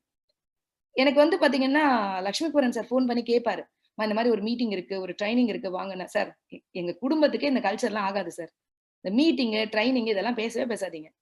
நான் ஜாயின் பண்ணிருக்கேன், ப்ராடக்ட் வாங்குறேன், என் ஃப்ரெண்ட்ஸ் எல்லாம் வாங்குறாங்க, அவ்வளவுதான். அதுக்கு மேல இந்த மீட்டிங் ட்ரைனிங் இதுக்கெல்லாம் நீங்க கூப்பிடவே கூடாது, கூப்பிடாதீங்க. எங்க ஃபேமிலில எல்லாம் அதெல்லாம் அனுப்ப மாட்டாங்க. இப்படிதான் நான் எப்பவுமே ரீசன் சொல்லிட்டே இருப்பேன். இந்த ரீசன் சொல்லிக்கிட்டே இருப்பேன். இப்படியேதான் நான் பண்ணிட்டே இருந்தேன். இந்த நடுவுல நிக்கிற செகண்ட்ல நிக்கிற மிஸ்டர் அருணாச்சலம் சார், இவரை பத்தி நான் நிறைய சொல்லணும். ஏன்னா உண்மையிலே சொல்றேன், என் வாழ்க்கையில எனக்கு கிடைச்ச ஒரு அற்புதமான ஒரு பிரதர், ஒரு அற்புதமான கிரேட் அப்ளைன், நான் மனசார சொல்லக்கூடிய ஒரு அற்புதமான மனிதர். ஏன்னா நான் ஃபர்ஸ்ட் மந்த் இந்த பிசினஸ் ஸ்டார்ட் பண்ணும்போது 20 ரூபாய் என்னோட இன்கம். இந்த 20 ரூபாய் பார்க்கும்போது எனக்கு ஹாப்பியாலாம் இல்ல. என்னடா இதெல்லாம் ஒரு பிசினஸா அப்படின்னு கூட தோணுச்சு. என் ஃப்ரெண்டு கிட்ட வேற ஃபோன் பண்ணி கிண்டல் பண்ணேன், இது என்னடி ஒரு பிசினஸ் நீ வேற சொல்லிட்டு இருக்க, 20 ரூபா வந்திருக்கு, ஒரு பெரிய பணமா அப்படின்னு. ஒரு கேள்வி கேட்டான் என்கிட்ட, என்ன தெரியுமா, விக்டோரியா அவங்க ஹஸ்பண்ட் பெரிய பிசினஸ் மேன் தான், 10 லட்ச ரூபாய் பிசினஸ்ல போட்டாலும் முதல் மாசம் காசு வருமான்னு கேட்டான். வராதுல்ல ஃப்ரெண்ட்ஸ், நீ 10 பைசா கூட போடல இல்லையே அப்படின்னு. நான் இன்னொரு கேள்வி விட அதிபுத்திசாலித்தனமா கேட்டேன். நான் தான் என் வீட்டுக்கு வந்து 1000 ரூபாய்க்கு பொருள் ஒரு 600 ரூபாய் 700 ரூபாய்க்கு வாங்கியிருந்தேன், 700 ரூபாய்க்கு பொருள் வாங்கியிருக்கேன்ல அப்படின்னு நான் சொன்னேன். உடனே அவ சொன்னா, ஏண்டி இத்தனை வருஷமா எத்தனை ஜென்ரேஷனா வீட்டுக்கு வாங்கிட்டு இருக்கியா, யாராவது அக்கௌண்ட் ஓபன் பண்ணி 20 ரூபாய் கொடுத்தாங்களான்னு கேட்டா. இந்த கேள்வி அன்னைக்கு எனக்கு புரியல, இன்னைக்கு நீங்க சிந்திக்கிற ஒரு கேள்வியா இருக்கும் ஃப்ரெண்ட்ஸ். நம்ம பாக்குற பார்வை என்னன்னா, நிறைய பணத்தை பார்த்துதான் மோட்டிவேட் ஆகிறோம். உலகத்தின் மிகப்பெரிய லாபம் சில்லறை லாபம்ன்றத மறந்துட்டு நீங்க போய் ஒரு பெரிய ரிலையன்ஸ் ஓனர் கிட்டயோ ஒரு பெரிய ஓனர் கிட்டயோ போயிட்டு அவங்க குடோன்ல இருந்து ஒரு சோப் போனா உங்களுக்கு எவ்வளவு கிடைக்கும்னு கேட்டு பாருங்களேன். அரௌண்ட் ஒரு 50 பைசே 60 பைசே. ஆனா வெஸ்டீஜ்ல ஒரு சோப்பு வாங்குற நபருக்கே 90 காசு கிடைக்கும். அப்போ சில்லறையை கணக்கு போட தெரிந்தவர்கள் அத்தனை பேரும் முதலாளிகள். சில்லறை தானே நினைக்கிறேன், நம்ம எல்லாருமே தொழிலாளர்கள். உலகத்தின் மிகப்பெரிய வியாபாரம் சில்லறை வியாபாரம் நான் புரிஞ்சுக்கிட்டேன். அதுக்கப்புறம் ஒரு 193 ஆச்சு. ஒரு ஃபாஸ்ட் ட்ராக் முடிச்சிருந்தேன். 194 ஆச்சு. ஃப்ரெண்ட்ஸ் எல்லாம் வீட்டுக்கு பொருள் வாங்கிட்டு இருந்தாங்க. இந்த ரூ. 795 அப்படின்னு சொல்லிட்டு வரும்போது, ஏதோ இருக்கு போல இருக்குப்பா இந்த பிசினஸ்ல. ஏன்னா, நான் வந்து பிசினஸாவே பண்ணல. ஃப்ரெண்ட்ஸ் எல்லாம் ஏதோ வீட்டுக்கு மட்டும் தான் வாங்கியிருந்தாங்க. அப்படியே பிசினஸ் போயிட்டு இருக்கு. ஒரு ரூ. 795 வருது. ஓகேப்பா, ஏதோ இதுல ஏதோ விஷயம் இருக்கு. இத பார்க்கலாமா அப்படின்னு நெனைக்கிறேன். நெனச்சுட்டு அதுக்கப்புறம் என்ன பண்றேன்னா, ஓகே அப்படின்னு சொல்லிட்டு நம்ம மோகன் சார் வீட்டுக்கு போயிட்டு அன்னைக்கு பேசிட்டு இருக்கேன். பேசிட்டு வந்து பார்த்தீங்கன்னா, இந்த மாதிரி சார் என்ன சார் பண்ணலாம்? இது ஏதோ ஏதோ விஷயம் நடந்துகிட்டு இருக்கு. ஏன்னா, நான் ஒண்ணுமே பண்ணாம எனக்கு காசு வந்துட்டு இருக்கு. ஏன்னா, நான் இதுவரைக்கும் கேள்விப்பட்ட இடத்துல எல்லாமே டார்கெட்ன்னு இருக்கும். வெஸ்டில அந்த மாரி டார்கெட் எதுவுமே இல்ல. என்னோட வீட்டுக்கு வாங்குனதுக்கு எனக்கு பணம் வந்தது வந்து என்ன ரொம்ப யோசிக்க வச்சது. சோ அப்படின்னு நான் கேட்டுக்கிட்டே இருக்கேன். சோ அவங்க வீட்ல உட்கார்ந்து கேட்டுட்டே இருக்கும்போது எனக்கு ஒரு ஃபோன் கால் வருது. எங்க வீட்ல வந்து நெறைய ரிலேஷன்ஸ்லாம் வந்திருந்தாங்க. சோ அவங்களுக்கு விட்டுட்டு நான் இது என்னன்னு தெரிஞ்சுக்கலாம் அப்படின்றதுக்காக கேட்கறதுக்கு வந்திருந்தபோது எனக்கு ஒரு ஃபோன் கால் வருது. இந்த மாதிரி வந்து ஆண்டோ என்னோட பையன், என்னோட பெரிய இன்ஸ்பிரேஷன்ங்க இவன். இன்னைக்கு வந்து இந்த பிசினஸ் நான் இந்த அளவுக்கு பண்றேன்னா, இவன் தான் என்னோட பெரிய இன்ஸ்பிரேஷன். ஆண்டோக்கு வந்து ஆக்சிடென்ட் ஆயிடுச்சு. என்னோட பெரிய பையன். நான் தான் கீழ விழுந்துட்டான் அப்படின்னு சொன்னாங்க. "உடனே வரியா?" அப்படின்னு கேட்டாங்க. சோ நான் உடனே என்ன பண்ணிட்டேன், உடனே கிளம்பி நான் வந்து பார்த்தீங்கன்னா, அப்ப 2 வீலர் வந்து பார்த்தீங்கன்னா, எனக்கு சைக்கிள் கூட ஓட்டத் தெரியாது. அப்பதான் 2 வீலர் வந்து கத்துக்கிட்டு சும்மா ஒரு தெருவுக்கு மேல என்னால போகி பழக்கம் இல்ல. மோகன் சார் வீடு ரொம்ப பக்கத்துல இருந்தா, அந்த 2 வீலர்ல அப்படி தள்ளி தள்ளி போயிடுவேன். அந்த அளவுக்கு ஒரு 2 வீலர் ரொம்பலாம் பெருசா ஓட்டத் தெரியாது. அப்படி சாதாரணமா ஓட்டத் தெரியும் அவ்வளவுதான். சோ அப்படி போயிட்டு வந்துட்டு 2 வீலர்ல வந்து வரேன். வந்துட்டு இருக்கும்போதே வழியில வந்து பார்த்தீங்கன்னா, என்னோட ஃப்ரெண்ட், என்னோட நாத்தனார் அவங்க எல்லாமே வந்தாங்க. வந்துட்டு இந்த மாரி ஆண்டோ வந்து கீழ விழுந்துட்டா. அப்படின்னு "என்ன ஆச்சு?" அப்படின்னு கேட்கிறேன். இந்த மாதிரி அவங்க தயங்கி தயங்கி சொல்றாங்க. இந்த மாரி வந்து 3 ஃப்ளோர்ல இருந்து கீழ விழுந்துட்டான் அப்படின்ட்டு. எனக்கு அந்த செகண்ட் ஒண்ணுமே புரியல. பைக் எல்லாம் கீழ போட்டுட்டேன். கதறி அலறேன் ரோட்லயே. எனக்கு என்ன பண்றதுன்னே புரியல. அவன் எங்க இருக்கான் அப்படின்னு கேட்கிறேன். தெரியாது அப்படின்னு சொல்றாங்க. ஏன்னா என்னோட ஹவுஸ் ஓனர் தான் அவன தூக்கிட்டு ஓடியிருக்காரு. வீட்ல அப்ப யாருமே கிடையாது. ஸோ ரிலேஷன்ஸ் கொஞ்சம் பேர் இருந்தாங்க. எல்லாம் லேடீஸு. என்னோட ஹவுஸ் ஓனர் தூக்கிட்டு ஓடியிருக்காரு. ஸோ என்ன ஒண்ணும் புரியல எனக்கு. நான் இருந்த மனநிலைமையில வந்து பார்த்தீங்கன்னா, உடனே ஒரு ஆட்டோ புடிச்சாங்க. ஆட்டோல எடுத்துட்டு போறேன். ஃபர்ஸ்ட் ஒரு ஹாஸ்பிட்டல் போனோம். அந்த ஹாஸ்பிட்டல் அவன் இல்ல. அவன் வந்தாங்க. ஃபர்ஸ்ட் எய்ட் பண்ணோம். பட் அவங்க ரொம்ப கிரிட்டிக்கலா இருக்காங்க. அதனால வந்து வேற ஹாஸ்பிட்டல் மாத்திட்டோம் அப்படின்னு சொன்னாங்க. உடனே அங்க இருக்கக்கூடிய ஒரு ஹாஸ்பிட்டல், அப்போலோ ஹாஸ்பிட்டல். அந்த ஹாஸ்பிட்டலுக்குள்ள போறோம். கரெக்ட்டா டிசம்பர் 31 2010 வந்து அவனுக்கு வந்து ஆக்சிடென்ட் ஆச்சு. ஆ அந்த ஆக்சிடென்ட் ஆன டைம் வந்து ஹாஸ்பிட்டலுக்குள்ள போறோம். இந்த ஹாஸ்பிட்டல் அப்படின்றதே நெறைய தெரியாதுங்க எனக்கெல்லாம். சின்ன சின்னதா ஏதாவது பிரச்சனை இருந்தா, அந்த மாரி இடங்களுக்கு ஹாஸ்பிட்டல் போயிருக்கோம். ஹஸ்பண்டுக்கெல்லாம் ஒரு ஸ்டோனுக்காக சின்ன சின்ன ஆப்பரேஷன்ஸ் பண்ணியிருக்கோம். அந்த மாரி 20,000, 10,000 அந்த மாரி சின்ன சின்ன இதுக்குள்ள ஹாஸ்பிட்டல் ஸ்டேஷன் தான் நான் பார்த்துருக்கேனே தவிர, பெருசா எதுவுமே ஹாஸ்பிட்டல் அப்படின்னு போனது கிடையாது. ஸோ அந்த டைம் வந்து என்னோட குழந்தை செத்துக்கும்போது டாக்டர் எல்லாம் கூப்பிட்டு பேசுறாங்க. பேசும்போது வந்து சொல்றாங்க, "குழந்தைக்கு இந்த பிரச்சனை இருக்கு, அந்த பிரச்சனை இருக்கு, இப்படி ஆயிடுச்சு, அப்படி ஆயிடுச்சு" இதெல்லாம் சொல்றாங்க. அவன நான் பார்த்த நொடி என்னால இப்ப கூட மறக்க முடியாது. ஏன்னா வந்து உடம்பு ஃபுல்லா பிளட்டு, ஃபர்ஸ்ட் எய்ட் பண்ணியிருந்தாங்க. அவன் என்ன ஃபர்ஸ்ட் பார்த்து கேட்டது வந்து, "அம்மா சாரிம்மா" அப்படின்னு சொன்னான். அவனுக்கு கான்ஷியஸ் இருந்தது. ஆ பார்த்தீங்கன்னா, நெறைய இடத்துல ரத்த காயங்கள். என்ன புரியல எனக்கு. பட் ஐசியூல இருந்து வெளியில வரும்போது டாக்டர் சொன்னாங்க, "உனக்கு நெறைய ப்ராப்ளம் இருக்கு. நெறைய பணம் செலவாகும். உங்களால செலவு பண்ண முடியுமா? இல்லன்னா கவர்ன்மெண்ட் ஹாஸ்பிட்டல் கொண்டு போயிடுங்க." எனக்கு ஒண்ணே ஒண்ணு தான் தாட்ல போச்சு. டிசம்பர் 31 அடுத்த நாள் ஜனவரி. கண்டிப்பா கவர்ன்மெண்ட் ஹாலிடே. பெரிய ஹாஸ்பிட்டல்ல எதுவும் பெருசா ட்ரீட்மெண்ட் இருக்காது. நான் ஒரே ஒரு வார்த்தை தான் டாக்டர் கிட்ட சொன்னேன். "என்ன வேணா நடக்கட்டும். என் தலைய கூட அடமானம் வைப்பேன். குழந்தைய முதல்ல காப்பாத்துங்க. என்னனாலும் நான் பார்த்துக்கிறேன். இந்த ஹாஸ்பிட்டல்லயே இருக்கட்டும்." அப்படின்னு நான் சொல்லிட்டேன். ஸோ ஒரு 6 நாட்கள் அவன் வந்து பார்த்தான். நான் பார்க்கக்கூடாத இடத்துல, பார்க்கக்கூடாத விஷயங்கள அந்த ஹாஸ்பிட்டல்ல நான் பார்த்தேன். ஸோ அதுக்கப்புறம் என்ன ஆயிடுச்சுன்னா, ஒரு 6 நாள் கழிச்சு அவனுக்கு வந்து ஒரு இன்ஃபெக்ஷன் ஆயிடுச்சு. சூடோமோனாஸ் அப்படின்ற ஒரு இன்ஃபெக்ஷன். உடனே வந்து சைல்டு அப்போலோக்கு மாத்தணும் அப்படின்னு சொல்லிட்டாங்க. ஸோ இங்க இருந்தத விட எல்லாமே டபுள் ஆகும் அப்படின்னு சொன்னாங்க. பரவால்ல எனக்கு அந்த டைம்ல ஒண்ணுமே தோணல. ஸோ ஓகே அப்படின்னு சொல்லிட்டு ஏத்திட்டோம். அவனுக்கு வந்து பார்த்தீங்கன்னா, அரவுண்ட் வந்து 2 மாதங்கள் என் குழந்தை ஐசியூல இருந்தான். அதாவது ஒரு 1 1/2 மாசம் ஐசியூல இருந்தான். ஒரு 15 நாள் எங்க வீட்டு ஐசியூவா மாத்திருந்தேன் நானு. அந்த டைம்லாம் மறக்க முடியாதுங்க. பணம் அப்படின்றது தண்ணி மாரி கரையும். பணம் இல்லன்னா இந்த லைஃப்ல எதுவுமே இல்ல. பணம் எப்ப வேணாலும் எப்ப வரும், எப்ப வேணா போகும். அப்படின்றதெல்லாம் என் லைஃப்ல பார்த்த தருணம் அது.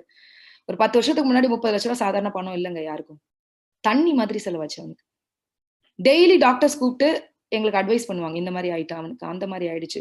இத செய்யணும் நீங்க, அத பண்ணணும், இந்த ஆப்பரேஷன் பண்ணணும், அந்த ஆப்பரேஷன் பண்ணணும். எங்களுக்கு எதுவுமே தோணாது. பண்ணுங்க அப்படின்னு தான் சொல்லுவோம். மல்டி ஃப்ராக்சர் அவனுக்கு, மல்டி சர்ஜரி. இதெல்லாம் பார்த்துட்டு 1½ மாசம் அப்படியே ஐசியூல இருந்தோம். பணம் கொஞ்சம் கொஞ்சமா கரைஞ்சது. ஒரு ஸ்டேஜ்ல என்கிட்ட செலவு பண்ண பணம் இல்ல. கடன் வாங்குற தைரியமும் இல்ல. கடன் வாங்க தெரியவும் தெரியாது. என்கிட்ட இருந்த எல்லாத்தையும் இழந்துட்டோம் அப்படின்னு வச்சுக்கோங்களேன். கடைசியா ஹாஸ்பிட்டல் மேனேஜ்மெண்ட் என் குழந்தைய காப்பாத்தி குடுத்துச்சு. நான் தேங்க்ஸ் சொல்றேன். ஆனா கடைசியா போகும்போது அவனுக்கு இன்ஃபெக்ஷன் சரியாகல. எங்களால பணம் கட்டுறதுக்கான சூழ்நிலையும் இல்ல. உடனே டாக்டர் சொல்றாங்க, "நீங்க இந்த சூழ்நிலை அவன கொண்டு போனீங்கன்னா, நாங்க பொறுப்பு இல்ல எதுக்கும்" அப்படின்னு எழுதி குடுத்து தான் என் குழந்தைய வெளியில கொண்டு வந்தேன். இந்த 15 நாட்கள் என் வாழ்க்கையில மறக்க முடியாத நாட்கள். எங்க சொந்தக்கார எல்லாருக்கும் நாங்க ஹாஸ்பிட்டல்ல இருக்கிறதா தான் தெரியும். என் வீட்ட ஐசியூவா மாத்துனேன். அந்த ஹாஸ்பிட்டல்ல இருந்த ஒரு சில சிஸ்டர்ஸ் எப்படி வந்து அவன ட்ரீட்மெண்ட் பண்ணணும்னு எனக்கு சொல்லிக் குடுத்து அனுப்பிச்சிருந்தாங்க. ட்ரீட்மெண்ட்ட நான் வீட்லயே ஒரு நர்ஸா ஸ்டார்ட் பண்ணேன். கிளவுஸ் இல்லாம, மாஸ்க் இல்லாம பாத்தீங்கன்னா, அவன பாக்க முடியாது. வீட்ல யாரையும் உள்ள சேர்க்க முடியாது. வீட்லருந்து சாப்பாடு வரும். அம்மா வீட்லருந்து. ஹஸ்பண்ட் குடுத்துடுவாங்க. ஸோ, அவன அப்படிதான் நான் பாத்துக்கணும். அவனோட இன்ஃபெக்ஷன் அந்த மாதிரி. 15 நாட்கள் அந்த மனசும், அதுவும் நரகமா இருக்கும். என்ன பண்ண போறோம்ன்னு புரியல. என் குழந்தை நனவு வரும்போதெல்லாம் கேட்பான். "அம்மா நம்ம ரொம்ப கஷ்டத்துக்கு போயிட்டோமாம்மா" அப்படின்னு. ஸோ சொந்தக்காரங்கலாம் பார்க்க வரும்போதெல்லாம் ஒரு விஷயத்த பதிவு பண்ணிட்டு போவாங்க. "நீங்க ரொம்ப கஷ்டத்துக்கு போயிட்டீங்களே! இப்படி ஆயிடுச்சே! கடவுளால இவ்ளோ கோயில் கோயில் போனீங்களே! இந்த மாரி ஆயிடுச்சு, அந்த மாரி ஆயிடுச்சு." நம்ம சுத்தி இருக்கவங்கள நம்மள நெறைய என்கரேஜ் பண்றது இல்லங்க. இந்த மாரி தருணங்கள்ல வந்து அவங்க டிஸ்கரேஜ் பண்ணணும்னு பண்ணல. ஆறுதலுக்காக சொல்ற வார்த்தைகள் நம்மள ரொம்ப வந்து பார்த்தீங்கன்னா, டிமோட்டிவேட் பண்ணும். வாழ்க்கையில இனிமே நம்ம மேலேயே வர முடியாது போல இருக்கே! இதுதான் நம்ம லைஃபா? இனிமே நம்ம இப்படிதான் இருப்போமா? இவ்ளோ கடன் இல்ல, இவ்ளோ இழந்துட்டோமே! பிசினஸ் எப்படி பண்ண போறோம்? இந்த மாதிரியான நெறைய தாட் ப்ராசஸ் எனக்கு அதுக்குள்ள போக ஆரம்பிச்சுச்சு. என்ன பண்ணுவோம்னு புரியல. என்ன செய்வோம்னு புரியல. எதுவுமே புரியல. பிசிக்கலா, மென்டலா டயர்ட் ஆயிட்டேன் நானு. அந்த 15 நாள் கொஞ்சம் குழந்தை ரெக்கவர் ஆனதுக்கு அப்புறமா நான் என்ன பண்ணேன்னா, என்னோட பையனோட ஃப்ரெண்ட்ஸ நெறைய பேர் வர வைப்பேன். ஏன்னா, அவங்க தான் என் பையன "உன்னால முடியும்டா, உன்னால நடக்கும்டா, நீ நடக்கலாம்டா, நீ உன்னால எல்லாமே முடியும்டான்னு" சொல்லுவாங்க. பட் மத்த யாரும் ஐயோ! இப்படி ஆயிடுச்சேன்னு பரிதாபப்படுவாங்க. அந்த பரிதாபப்படுறவங்களெல்லாம் தவிர்த்துட்டு, யாரெல்லாம் என் பையன என்கரேஜ் பண்ணுவாங்க, யாரெல்லாம் என் பையனுக்கு வந்து பாத்தீங்கன்னா, ஆ நெறைய மோட்டிவேட் பண்ணுவாங்க. அந்த மாரி என்னோட பையனோட ஃப்ரெண்ட்ஸோட அம்மா, அப்பா கிட்டலாம் சொல்லிட்டு, அந்த பசங்கள வர வச்சு, அவங்க கிட்ட சொல்லுவேன். "டேய் உன்னால நடக்க முடியும். உன்னால பண்ண முடியும்." என் பையனுக்கு நான் குடுத்தது பயங்கரமான கான்ஃபிடென்ட். ஆனா மனசுக்குள்ள ஏதோ ஒரு வலி, ஏதோ ஒரு விஷயம். என்ன பண்ண போறேன் நான் இனிமே? எனக்கு லைஃப்ல என் ஹஸ்பண்ட் கஷ்டம் குடுத்ததே இல்ல. என் ஹஸ்பண்ட் நானும் ஹாஸ்பிட்டல்ல கைய பிடிச்சுட்டு ஒரு விஷயம் அவரு சொல்றாரு. என்ன தெரியுமா சொல்றாரு? "விக்டோரியா, நீ ரொம்ப நல்ல பொண்ணு. நான் உன்ன கல்யாணம் பண்ணிக்கிட்டேன். ஆனா நான் இதுவரைக்கும் வந்து நெறைய சம்பாதிச்சிருக்கேன். எனக்கு தெரியுங்க. கட்டு கட்டாலாம் வீட்ல ஒரு ஸ்டேஜ்லலாம் பணம் இருந்திருக்கு. ஆனா அந்த மாரி டைம்லலாம் எனக்கு சேர்த்து வைக்கணும்னு தோணுனதே கிடையாதுங்க. எல்லாருக்கும் செய்யணும், இவங்களுக்கு செய்யணும் அப்படிதான் நாங்க நெனச்சிருப்போம் நானும் ஹஸ்பண்டும். ஆனா அந்த டைம் என் ஹஸ்பண்ட் என் கைய புடிச்சுட்டு சொல்றாரு, "நம்ம இருக்கிறதெல்லாம் இழந்துட்டோமேடி. நீயுமே எதுவும் சேர்த்து வைக்கணும்னு நெனைக்கல. நானும் எதுவும் சேர்த்து வைக்கணும்னு நெனைக்கல. எல்லாருக்கும் எல்லாம் செஞ்சுட்டோம். என்ன பண்ண போறோம்டி? நீயுமே உஷாரான ஒய்ஃபா இல்லையே! நானுமே உஷாரா எதையுமே சேர்த்து வைக்கல. நம்ம என்ன பண்ண போறோம்?" அப்படின்னு கேட்டுட்டு 2 பேரும் கண் கலங்குறோம். அப்ப நான் வந்து கைய புடிச்சுட்டு அவர்ட்ட சொல்றேன், "நம்ம நல்லது தாங்க பண்ணியிருக்கோம். கடவுள் கண்டிப்பா நமக்கு நல்லது மட்டும் தான் செய்வாரு. நம்மளுக்கு ஒண்ணும் நடக்காது. நம்ம பார்த்துக்கலாம்." அப்படின்னு சொல்லிட்டு அவருக்கு தைரியம் சொல்லிட்டு, என்ன பண்றதுன்னு தெரியல. அவர் ரொம்ப திறமையானவர். ஒரு நல்ல உழைப்பாளி. எனக்கு அதுக்காக தான் எங்க அம்மா அவருக்கு கல்யாணமே பண்ணி குடுத்தாங்க. பெரிய வசதிலாம் அவருக்கு கிடையாது. ஆனா என்ன கல்யாணம் பண்ணி குடுத்து வீடு கட்டினா தான் கல்யாணம் பண்ணி குடுப்பேன்னு சொன்னனால வீடும் கட்டினாரு எனக்காக. அதனால வந்து பார்த்தீங்கன்னா, ஒரு உழைப்பாளி. அந்த உழைப்ப வச்சு ஏதோ ஒண்ணு பண்ணணும் அப்படின்ற நம்பிக்கை இருந்துச்சு. ஆனா எனக்கு ஒரு விஷயம் புரியல. என் குழந்தைகிட்ட ஒரு மதரா, இனிமே நம்ம கஷ்டத்துக்கு போயிட்டோம்னு என்னால சொல்ல முடியல. நெறைய பேரு நெறைய கஷ்டம் வரும்போது, அதுல அப்படியே வாழ கத்துக்கிறீங்க. எனக்கு பிடிக்கலங்க. அந்த இடம் எனக்கு பிடிக்கல. அந்த கம்ஃபர்ட்டா அதுல இருக்க என்னால முடியல. எனக்கு அத நான் நெளிஞ்சேன். இந்த இடத்துல நான் இருக்கக்கூடாது, இருக்கக்கூடாதுன்னு என் மைண்ட் சொல்லிக்கிட்டே இருந்தது. அந்த டைமு எனக்கு வந்து பாத்தீங்கன்னா, வெஸ்டிஜ்ல வந்த வருமானம். குழந்தை ஐசியூல இருந்தா, என் வீட்டுக்கு கூட நான் வெஸ்டிஜ்ல ஒரு பொருள் கூட வாங்கல. எனக்கு ஒரு ரூ. 176 கிரெடிட் ஆயிருந்தது. அதுக்கு அடுத்த மாசம் ஒரு ரூ. 401 கிரெடிட் ஆயிருந்தது.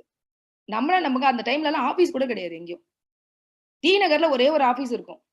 அந்த ஆபீஸ் வந்து எங்களோட அருணாச்சலம் சாரோட ஆபீஸ். அந்த ஆபீஸ்ல தான் வந்து பாத்தீங்கன்னா, போய் ஃபிரெண்ட்ஸ் பொருள் நல்லா இருக்குன்றதுக்காக வாங்க ஆரம்பிச்சிருந்தாங்க. என் வீட்டுக்கு கூட நான் வாங்கல. ஆனா எனக்கு வந்த வருமானம் என்ன ரொம்ப சிந்திக்க வச்சது. ஏன்னா நெறைய நெட்வொர்க் மார்க்கெட்ல நான் கேள்விப்பட்டிருக்கேன். நெறைய இடங்கள்ல வந்து பாத்தீங்கன்னா, நம்ம வீட்டுக்கு வாங்குனா தான் நம்ம கீழ இருக்கிறவரோட பிசினஸ் நமக்கு ஆட் ஆகும். ஆனா வீட்டுக்கே வாங்கல. இது என்னய்யா கம்பெனி அப்படின்னு பாக்க ஆரம்பிச்சேன். ஏங்க நீங்க சின்னதா இந்த பணத்த பாக்கலாம். ஆனா யோசிச்சு பாருங்களேன். நான் எந்த எஃபர்ட்டுமே போடாம நான் பண்ண வேண்டா வெறுப்பா பண்ண பிசினஸ்லயே எனக்கு இந்த பணம் வருதுன்னா, அப்ப நான் ஏன் இத வந்து சின்சியரா எடுத்துக்க கூடாது? அப்படின்னு ஒரு தோரணை எனக்குள்ள தோண ஆரம்பிச்சுச்சு. இத பத்தி நெறைய லேர்ன் பண்ண ஆரம்பிச்சேன். ஆ லேர்ன் பண்ணி இத தெரிஞ்சுக்க ஆரம்பிச்சேன். சரிங்களா? எப்பவுமே சொல்லுவாங்கல்ல, "திக்கற்றவர்களுக்கு தெய்வம் துணை" அப்படின்னு சொல்லிட்டு. என்ன நடந்துச்சுன்னா, அந்த டைம் ஒரு பெரிய மிராக்கிள் நடந்துச்சு. பாத்தீங்கன்னா, ஒரு நம்ம சத்யபாமா அப்படின்னு சொல்லிட்டு என்னோட ஃப்ரெண்டு. சோ அவளுக்கு கீழ வந்து பாத்தீங்கன்னா, ஒரு மேடம் வந்திருந்தாங்க. அந்த சர்ச்ல வந்து அவர் ஒருத்தர் வந்து முட்டியே போடாதவரு. நம்ம மோகன் சார் தான் அந்த ப்ராடக்ட்ஸ் குடுத்தாங்க. அந்த முட்டியே போடாத அந்த மனுஷன், நம்ம குளுக்கோசைமன் எடுத்தவர் பாத்தீங்கன்னா, நம்ம சர்ச்ல முட்டி போட ஆரம்பிச்சுட்டாரு 1 மாசத்துல. இத பார்த்தவங்க சர்ச்ல எல்லாரும் ஜாயின் பண்ணிட்டாங்க. அப்ப உடனே ஜாயின் பண்ணி அவங்கலாம் வீட்டுக்கு பொருள் வாங்குனாங்க இல்லையா? அந்த மாசம் எனக்கு வந்து பாத்தீங்கன்னா, ஒரு ரூ. 4208 வந்ததுங்க. என்ன வந்து என்ன சொல்றதுங்க, இல்லாத போது கிடைச்ச அந்த பணம், என்ன பெருசா இந்த பிசினஸ வந்து திரும்பி பார்க்க வச்சுச்சு. ஓ! ஏதோ இருக்குப்பா இந்த பிசினஸ்ல. அப்படின்னு நான் வந்து பார்க்க ஆரம்பிச்சேன். எனக்கு பயங்கரமா மோட்டிவேஷன் ஆச்சு. சோ ஏதோ ஒரு நம்பிக்கை எனக்குள்ள பொறந்துச்சு. நான் ஏதோ ஒரு விஷயத்துல இருக்கேன். நெறைய லேடீஸ் வந்து பாத்தீங்கன்னா, ஹஸ்பண்ட் பிரச்சனை வந்ததுக்கு அப்புறம், ஹஸ்பண்ட் ஏதோ பண்ணுவாங்க, ஹஸ்பண்ட் ஏதோ பார்ப்பாங்க. ஏங்க அம்மாக்கும் பொறுப்பு இருக்குங்க. ஒரு பெண்ணுக்கும் பொறுப்பு இருக்கு. அப்ப நான் என்ன நெனச்சேன்னா, இந்த 4000 ஏன் நம்ம ஜாஸ்தி பண்ணக்கூடாது? அப்படின்ற மாதிரி ஒரு தாட் ப்ராசஸ்க்குள்ள போக ஆரம்பிச்சேன். இந்த பிசினஸ் எனக்கு எதுவுமே தெரியாது. சோ நெறைய வந்து பாத்தீங்கன்னா, பேச ஆரம்பிச்சேன். என்னோட அப்ளையன்ஸ் கிட்டலாம் டெய்லி கால் பண்ணி பேசுவேன். சார் இந்த பிசினஸ் பத்தி எனக்கு சொல்லிக் குடுங்க. ஏன்னா வீட்ட விட்டு வெளில வர முடியாது. குழந்தை வந்து நெறைய ப்ராப்ளத்துல இருக்கிறதுனால, கொஞ்சம் கொஞ்சமா அப்ப டெய்லி அவன பிசியோக்கு கூட்டு போகக்கூடிய சந்தர்ப்பம் கிடைச்சது எனக்கு. பிசியோ கூட்டு போம்போது டெய்லி அவன கூட்டிட்டு போய் அந்த பிசியோ டாக்டர் கிட்ட என்னோட ஃப்ரெண்ட் ஆயிட்டாங்க அவங்க. அவங்க கிட்ட சொல்லிட்டு வருவேன். மேம் இந்த 2 மணி நேரம் கேப்ல போயிட்டு நான் யாரையாவது பார்த்துட்டு வந்துடுறேன். ஏன்னா வீட்ல இருக்கிறவங்க எல்லாம் சுத்தமா அகைன்ஸ்ட் இந்த பிசினஸ்க்கு. எங்க அம்மா சொல்லிட்டாங்க. "நீ வீட்ட விட்டு வெளியில போனீன்னா, உன் கால வெட்டிடுவேன். இந்த பிசினஸ்லாம் நீ பண்ணவே கூடாது. உனக்கு என்ன? நான் கடை வச்சிருக்கேன். கொண்டு வந்து பொருள் எல்லாம் வீட்ல இறக்கிடுவான் அண்ணன்." ஏன்னா சின்ன வயசுல இருந்தே எனக்கு துணி துவைக்க கூட தெரியாதுங்க. எங்க அண்ணா இருக்கு பாருங்க, ஒரு அற்புதமான பிரதர் எனக்கு. நான் எங்க வீட்ல துவச்ச துணி எல்லாத்தையும் நான் குடுத்து அனுப்பிச்சுருவேன். எல்லா துணியும் அழுக்கு துணிலாம் ஒரு ஷாப்பர் பேக்ல போட்டு குடுத்து விட்டுருவேன். எங்க வீட்ல எல்லாத்தையும் துவச்சு எங்க அப்பா மடிச்சு, எங்க அண்ணா கொண்டு வந்து குடுத்துட்டு போகும். கல்யாணம் ஆகி 2 குழந்தை பொறந்ததுக்கு அப்புறமா எங்க அண்ணா கொண்டு வந்து குடுத்துட்டு போகும். ஒரு ஸ்டேஜ்ல எனக்கு ஒருத்தர் சொல்லி திட்டுனாங்க.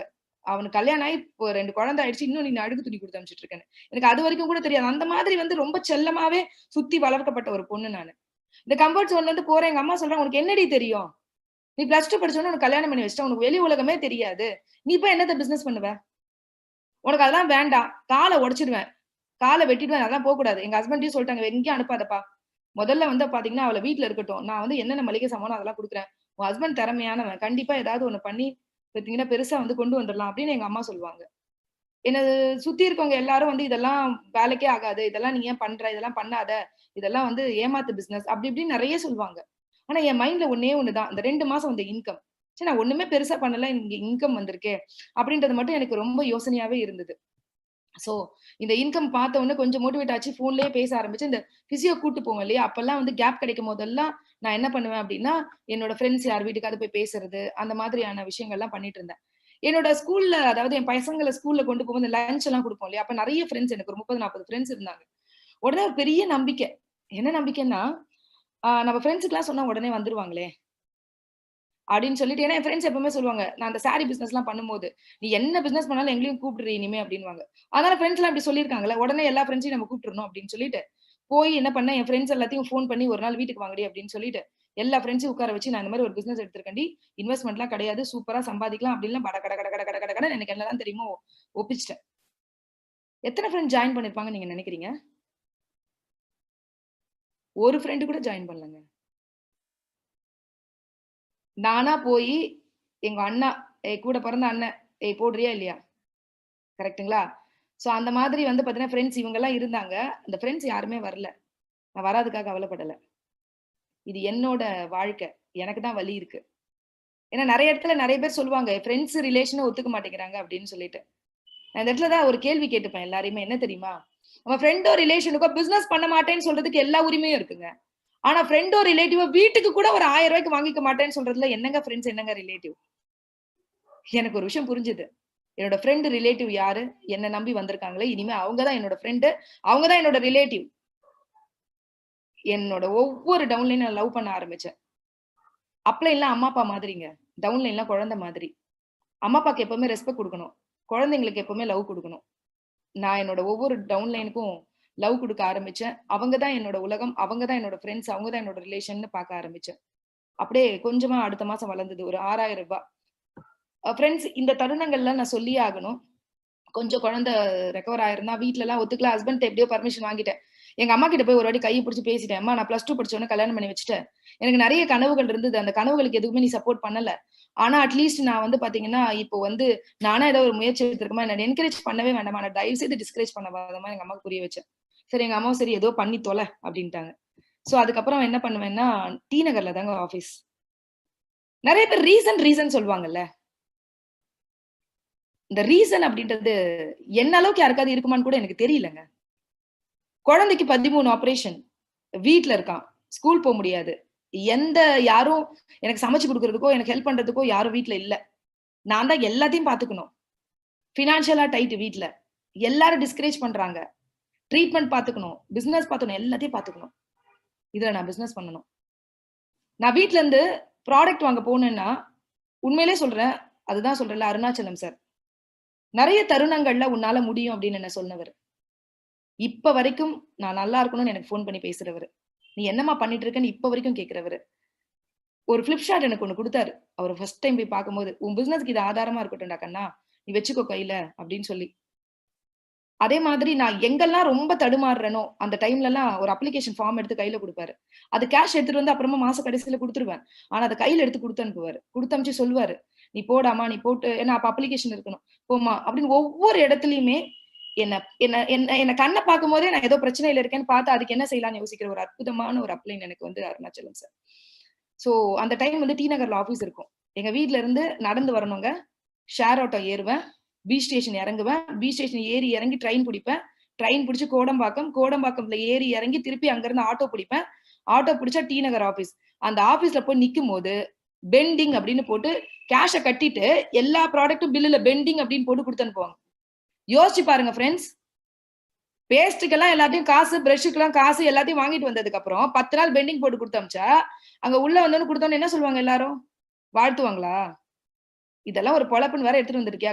கெளம்பு அப்படின்னு சொல்லுவாங்க. அப்ப என்னன்னா, இன்னைக்கு வந்து பிஓஎஸ் இருக்கு, இன்னைக்கு வந்து ஆப் இருக்கு, போட்டா கொரியர் வந்துருது, இவ்ளோ விஷயம் இருக்கு. அன்னைக்கு நாங்க அவ்ளோ ஸ்ட்ரகிள் பண்ணுவோம். ஆனா அவ்ளோ ஸ்ட்ரகிள்லயும் மனசு வெறித்தனமா இருக்கும். ஏதாவது பண்ணணும், ஏதாவது பண்ணணும், ஏதாவது பண்ணணும். லைஃப்ல இப்படி இருக்கும், ஏதாவது பண்ணணும் அப்படின்றது மட்டும் மனசு வெறித்தனமா சொல்லிக்கிட்டே இருக்கும். சோ இந்த பிசினஸ்லாம் எனக்கு பெருசா புரியல. நான் தெரிஞ்சவங்களுக்குலாம் ப்ராடக்ட் மட்டும் வாங்கிட்டு வந்து குடுப்பேங்க. அந்த கோடம்பாக்கம் ஸ்டேஷன்ல ஏறி இறங்கும்போது இந்த கையெல்லாம் எவ்வளவு ரெட் ஆயிருக்கு தெரியுமா? இன்னைக்கு இந்த மாரிலாம் நீங்க பார்த்திருப்பீங்களான்னு கூட தெரியல. அழையா வரும். ஏன்னா எனக்கு ஹஸ்பண்ட் அந்த மாரி குறை வச்சதே இல்ல. கையெல்லாம் ரெட் ஆயிடும். அங்கருந்து நான் நெறைய நாட்கள் வந்து டோல்கேட்ல இறங்கிட்டா அங்கருந்து 25 ரூவா ஆட்டோ கேட்பாங்க. குடுக்க கையில காசு இருக்காது. வீட்ல ஃபோன் பண்ணா என்ன சொல்லுவாங்க, அப்ப வீட்ல சப்போர்ட் இல்ல. ஏங்க எல்லா ஹஸ்பண்டும் உடனே சப்போர்ட் பண்ணிட மாட்டாங்கங்க. உங்க ஹஸ்பண்ட் உங்கள திட்டுறாரா? உங்க உங்க உங்ககிட்ட ஏதாவது சொல்றாரா? ஒரு விஷயத்த நல்லா புரிஞ்சுக்கங்க. உலகத்திலே உங்க மேல அக்கறை இருக்க ஒரே ஒரு மனுஷன் உங்க புருஷன் தான். ஏன் திட்டுறாங்க? இவ போய் ஏதாவது பண்ணிட போறா அப்படின்றதுக்காக திட்டுறாங்க. அதனால அவரு என்ன சொல்லுவாரு அப்படின்னா, "உன் பிசினஸ் தானே, நீயே தூக்கிட்டு வா. நான்லாம் வரமாட்டேன்" அப்படின்னுவாரு. சோ உடனே அந்த கையில வலிக்க நான் கூட்டிட்டு எத்தனையோ நாட்கள். அப்படிதான் கொண்டு போய் பொருள் எல்லாம் கொஞ்சம் கொஞ்சமா எல்லாருக்கும் குடுத்து, அந்த மாதிரி தான் பிசினஸ் வந்து 6,000 சில்ற வரைக்கும் நான் கொண்டு வந்திருந்தேன். சோ அப்படிதான் பிசினஸ் போயிருந்தது. என்னோட டர்னிங் பாயிண்ட் அப்படின்னு நான் சொல்லணும். என்னோட ஃபர்ஸ்ட் ட்ரெய்னிங். அதாவது வந்து மோகன் சார் சொல்றாரு, இந்த மாதிரி வந்து நம்மளோட மென்டார் டாக்டர் ஆர்.எஸ். ராஜன் சாரோட ட்ரெய்னிங் இருக்கு. சோ நீங்க வந்து பாத்தீங்கன்னா, அந்த ட்ரெய்னிங் வந்து அட்டெண்ட் பண்ணணும்னா காஞ்சிபுரத்துல நடக்குது. ஒன் டே ட்ரெய்னிங் சொல்றாரு. வீட்ல அனுப்புவாங்களா? கெஞ்சி கூத்தாடி, கால்ல விழுந்து, "ஏங்க ப்ளீஸ்ங்க ஒரே ஒரு ட்ரெய்னிங் மட்டும் நான் போயிட்டு வந்துடுறேனே. இது ரொம்ப இம்பார்ட்டன்ட்ங்க. ஒரு நாள் போயிட்டு வந்துட்டா எனக்கு வந்து நெறைய கத்துப்பேன்." அப்படின்னு நான் சொல்றேன். உடனே ஹஸ்பண்ட் சொல்றாங்க, "ஓகே போயிட்டு வா" அப்படின்னு சொல்லிட்டு பர்மிஷன் வாங்கிட்டு பஸ்ல தான் போனோம். போனோம். காலையில ட்ரெய்னிங் ஆரம்பிச்சது. எங்களோட mentor doctor RS. Rajan sir பேச ஆரம்பிச்சாங்க. நெறைய நெட்வொர்க் மார்க்கெட்ல கிடைக்கிறது மோட்டிவேஷன். வெஸ்டீஜ் குடுக்குறது நம்பிக்கை. வெஸ்டீஜ்ல ஆர்.எஸ். ராஜன் சார் குடுக்குறது அறிவு. அந்த ஒரு நாள் அந்த ட்ரெய்னிங்ல நெறைய அறிவு குடுத்தாரு. நெட்வொர்க் மார்க்கெட்டிங்னா என்ன? நம்ம வேலைக்கு போனா எப்படி இருப்போம்? வேலைக்கு போனா லைஃப்ல ஏன் பணக்காரங்க ஆக முடியாது? அப்படின்னு நெறைய விஷயங்கள் எனக்கு சொன்னாரு. மத்தவங்கலாம் எப்படி பார்த்தாங்கன்னு தெரியலங்க. நான் அவ்ளோ உன்னிப்பா ஒரு ஒரு வார்த்தையும் கவனிச்சேன். நான் எந்த ட்ரெய்னிங் போனாலும் முதல் இடத்துல தான் போய் உட்காருவேன். உட்கார்ந்து அப்படி கவனிச்ச ராஜன் சாரையே பார்த்துட்டு இருந்தேன். அவர் சொல்ற ஒரு ஒரு வார்த்தையிலும் என் மைண்டுக்குள்ள ஏத்திக்கிட்டேன். இந்த பிசினஸ நான் ரொம்ப எனக்கு பிடிக்க ஆரம்பிச்சுச்சு. லைக் பண்ண ஆரம்பிச்சுட்டேன் இந்த பிசினஸ. ஏன்னா ராஜன் சாரோட ட்ரெய்னிங் பார்த்ததுக்கு அப்புறமா. சோ என்னோட டர்னிங் பாயிண்ட் அவரோட ட்ரெய்னிங்ல இருந்து தான் ஸ்டார்ட் ஆச்சு. அதுக்கப்புறம் ராஜன் சாரோட எந்த ட்ரெய்னிங் இருந்தாலும் வீட்ல வந்து பார்த்தீங்கன்னா, எப்படியாவது பர்மிஷன் வாங்கிட்டு ஃபர்ஸ்ட் ஆளா போயிட்டு உட்கார்ந்துருவேன். என்னோட ஹீரோங்க அவரு. நான் அப்படிதான் அவரை பார்ப்பேன். அவரோட ஒரு ட்ரைனிங்லயும் அவ்வளோ மெசேஜ் கிடைக்கும். அந்த ட்ரைனிங்லாம் நான் கேட்டுக்கிட்டே இருப்பேன். எனக்கு கேட்டுக்கிட்டே இருப்பேன். ரொம்ப பிடிக்கும். ஸோ அந்த மாதிரி கேட்டு இந்த பிசினஸை லைக் பண்ண ஆரம்பிச்சேன். ஒரு 7,995 வர ஆரம்பிச்சேன். ஃப்ரெண்ட்ஸ், இந்த இடத்துல நான் உங்களுக்கு ஒரு விஷயத்த காமிக்க போறேன். Chennai office opening. என்னோட வாழ்க்கையோட அடுத்த ஒரு டேர்னிங் பாயிண்ட் நான் சொல்லணும். 2/6/2011 வெஸ்டிஜோட ஆனிவர்சரி அன்னைக்கு தான் அந்த ஆஃபீஸ் ஓப்பனிங். அப்போ நம்மளுடைய MD mister Gautam Bali sir அங்க வந்திருந்தாங்க. நம்மளுக்கெல்லாம் எப்படி சொல்லியிருக்காங்க தெரியுமா? நெட்வொர்க் மார்க்கெட்டிங்னாலே பிரம்மாண்டம். எம்டினா சங்கிலி தொடர் போட்டு தான் கூப்பிட்டு வருவாங்க. எம்டினா ரொம்ப பெரிய ஆளு, அவங்கள பாக்குறது பெரிய கடவுளை பார்க்கறதுக்கு சமம் அப்படின்ற மாதிரி பயங்கரமான எடிபிகேஷன் இருக்கும். இந்த எடிபிகேஷன்லாம் நமக்கு ஓரளவுக்கு தெரியுமா? அதனால நம்ம என்ன நினைச்சோம்னா, மயிலாப்பூர்ல ஆபீஸ் ஓபன் பண்ண போறாங்க. கௌதம் பாலி சார் வந்து 10 மணிக்கு ஃபங்க்ஷனு. அப்ப நம்ம ஒரு 8:30 மணிக்கெல்லாம் போனாதான் இடம் கிடைக்கும், பயங்கர கிரௌட் இருக்கும் அப்படின்னு சொல்லிட்டு நாங்க 8:30 மணிக்கெல்லாம் போனோம். ஆனா பாத்தீங்கன்னா ஆபீஸ் ரொம்ப காலியா இருந்துச்சு. யாருமே இல்ல ஆபீஸ்ல. ஆனா ஆபீஸ்ல போய் உட்கார்ந்து சும்மா பாத்துட்டு இருக்கும்போது ஒரு லைட்ல வந்து ஒரு பெரிய சின்ன பிரச்சனை ஆபீஸ்ல. அந்த லைட்டை வந்து பாத்தீங்கன்னா ஒரு ஹைட்டான ஒரு மனிதர் பாத்தீங்கன்னா சரி பண்ணிட்டு இருந்தாரு. நாங்க எல்லாம் பார்த்துட்டு அதுக்கப்புறம் பாத்தீங்கன்னா அந்த ஷோபா எல்லாம் எடுத்துட்டு அவங்க எல்லாரும் ஒரு ஒயிட் ஷர்ட் போட ஒரு 4 பேர் 5 பேர் வந்து தூக்கி எல்லாம் ஒரு டைமண்ட் லாபின்னு அதெல்லாம் வச்சுட்டு எல்லாம் ரெடி பண்ணிட்டு இருந்தாங்க. கரெக்டா ஒரு 10 மணி இருக்கும். எல்லாரும் கடகடன் கும்பல் வர ஆரம்பிச்சதுக்கு அப்புறமா நான் கேக்குறேன், வராங்க எல்லாரும் அப்ளைன்ஸ் எல்லாம் வந்தோம். சரி எம்டி வந்துட்டாங்களா அப்படின்னு கேட்டாங்க. அவர் 8:30க்கே வந்துட்டாரு அப்படின்னு சொன்னாங்க.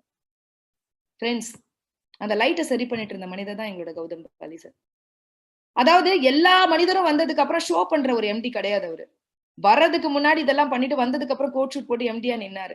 அன்னைக்கு நான் புரிஞ்சுக்கிட்டேன். ஓ, இது வந்து அவரு அதாவது ஒரு எம்டியா இல்ல, அவரோட ஒரு தொழிலா நம்ம எல்லாரையும் அவ்வளவு நேசிக்கிறாரு அப்படின்னு அந்த இடத்துல நான் புரிஞ்சுக்கிட்டேன். சோ அவரை நான் பாத்துக்கிட்டே இருந்தேன். அவர் பேசுற ஒரு வார்த்தைகளும் நான் கேட்டுக்கிட்டே இருந்தேன். எனக்கு அவர்கிட்ட பேசணும் ரொம்ப ஆசை. சோ லட்சுமிபுரன் சார்ட்ட சொன்னேன், சார் என்ன இன்ட்ரோடியூஸ் பண்ணி வைங்க சார் அவர்கிட்ட அப்படின்னு. அப்ப நான் எப்படி இருப்பேன் தெரியுமா? இந்த லைன்ல பாருங்க, செகண்டா நிக்கிறேன் பாருங்க, மொட்டை அடிச்சுட்டு. சோ அந்த லைன்ல வந்து பாத்தீங்கன்னா மொட்டை அடிச்சுட்டு தீபக் சார் அந்த லாஸ்ட்ல இருப்பாங்க, அருணாச்சலம் சார் இருப்பாங்க. மொட்டை அடிச்சுட்டு நின்னுட்டு இருப்பேன். ஒரு பர்சனாலிட்டி கூட கிடையாதுங்க. நான் வந்து பாத்தீங்கன்னா நிறைய ஃப்ரெண்ட்ஸ் கிட்ட வேண்டுதல் பண்ணும்போது சொல்லுவேன், இதெல்லாம் என்னடி வேண்டுதல், தலையில மொட்டை அடிக்கிறதெல்லாம் அப்படின்னு. என் குழந்தைக்கு ஆக்சிடென்ட் ஆனும் முதல்ல மொட்டை அடிக்கிறேன்னு தான் வேண்டிக்கிட்டேன். நெட்வொர்க் மார்க்கெட்டிங்ல எல்லாம் பர்சனாலிட்டி அப்படின்னு சொன்னாங்க. கடவுள் இருக்காரு, எல்லாத்தையும் பாத்துப்பாருல. சோ அப்படின்னு சொல்லிட்டு மொட்டை அடிச்சுட்டேன். பர்சனாலிட்டி கூட இருக்காது. கொஞ்சம் எனக்கு அறிமுகப்படுத்தினாங்க அப்படின்னு சொன்ன உடனே கூட்டு போய் காமிச்ச உடனே அந்த 2 கைகளாலையும் என்னையும் ஹஸ்பண்டையும் அணைச்சாரு. அந்த அணைப்பு எனக்கு எப்படி இருந்ததுன்னா, எங்க அப்பா இல்ல, எங்க அப்பா என்ன அணைச்ச மாதிரி இருந்ததுங்க. அந்த அணைப்பு எனக்கு அந்த டைம் ரொம்ப சுகமா இருந்துச்சு. சோ நம்ம ஒரு நல்ல ஒரு கையில தான் இருக்கோம் அப்படின்ற ஒரு பெரிய உணர்வு வந்துச்சு. அதுக்கப்புறம் ஆபீஸ்ல வந்து பாத்தீங்கன்னா மீட்டிங் பெருசா பண்ண முடியாதுன்றதுனால வாணி மஹால்ல அன்னைக்கு ஈவினிங் ஒரு மீட்டிங் நடந்தது. அந்த மீட்டிங்ல நீங்க இந்த போட்டோல இந்த நோட் பண்ணீங்கன்னா உங்களுக்கு தெரியும், பாலி சார் எங்க நின்னுட்டு இருக்காருன்னு பாத்தீங்களா? அவர் என்னைக்குமே எம்டியா இருந்தது இல்லைங்க. ஒரு லாஸ்ட்ல எல்லா மீட்டிங் நடக்கும்போதும் பின்னாடி நின்னுட்டு ஒரு பார்வையாளரா ஒரு சாதாரண பர்சனா அங்க இருந்து இந்த மீட்டிங் அட்டெண்ட் பண்ணாரு. அப்புறம் எல்லாரும் சொல்லி அதுக்கப்புறம் முன்னாடி வந்து உட்கார்ந்தாரு. இந்த மீட்டிங்ல அவர் பேசின விஷயங்கள், அவரு ஒரு ஸ்டோரி சொன்னாரு. எத்தனை பேருக்கு இந்த ஸ்டோரி தெரியும்னு எனக்கு தெரியல. மேபி உங்களுக்கு தெரியாதவங்க உங்க சாட் பாக்ஸ்ல நோ போடுங்க, தெரியலன்னா. என்ன அப்படின்னா, ரொம்ப அழகா ஒரு ஸ்டோரி சொன்னாரு. சிவனும் பார்வதியும் கைலாச மலையில இருந்தாங்களாம். அப்போ சிவன் வந்து பாத்தீங்கன்னா பார்வதி தேவி வந்து பாத்தீங்கன்னா ஒரு பிச்சைக்காரன் டெய்லி சிவன் கோயில்ல வந்து பாத்தீங்கன்னா யாசகம் கேட்பானா, எனக்கு இன்னைக்கு சாப்பாட்டை கொடு அப்படின்னு. உடனே பார்வதி டெய்லி பாத்துட்டே இருந்தாங்களா. இத பாத்துட்டு சிவன் கிட்ட கேட்டாங்களா, ஏயா அந்த பிச்சைக்காரன் டெய்லி வந்து உங்ககிட்ட யாசகம் கேட்கிறானே, இவ்வளவு பெரிய தெய்வம் நீ என்ன பண்ணலாம், அவனுக்கு ஒரு மூட்டை அரிசி தான் கொடுத்தா குறைஞ்சு போயிடுவியா அப்படின்னு கேட்டாங்க. இல்லம்மா, பிச்சை எடுத்து சாப்பிடுறதாமா அவனோட நியதி அப்படின்னு சொல்லிட்டு சொன்னாராம் சிவன். ஆமா, நீ வேற பெரிய கடவுள் வேற எல்லாரும் பேசிட்டு இருக்கான், ஒரு மூட்டை அரிசி கொடுக்குறது இவ்வளவு பேசுற அப்படின்ட்டு கோச்சிட்டு போயிட்டாங்களா. சரி, ஒய்ஃப் கோச்சிக்கிட்டாலே என்ன பண்றதுன்னே தெரியலையா அவருக்கு.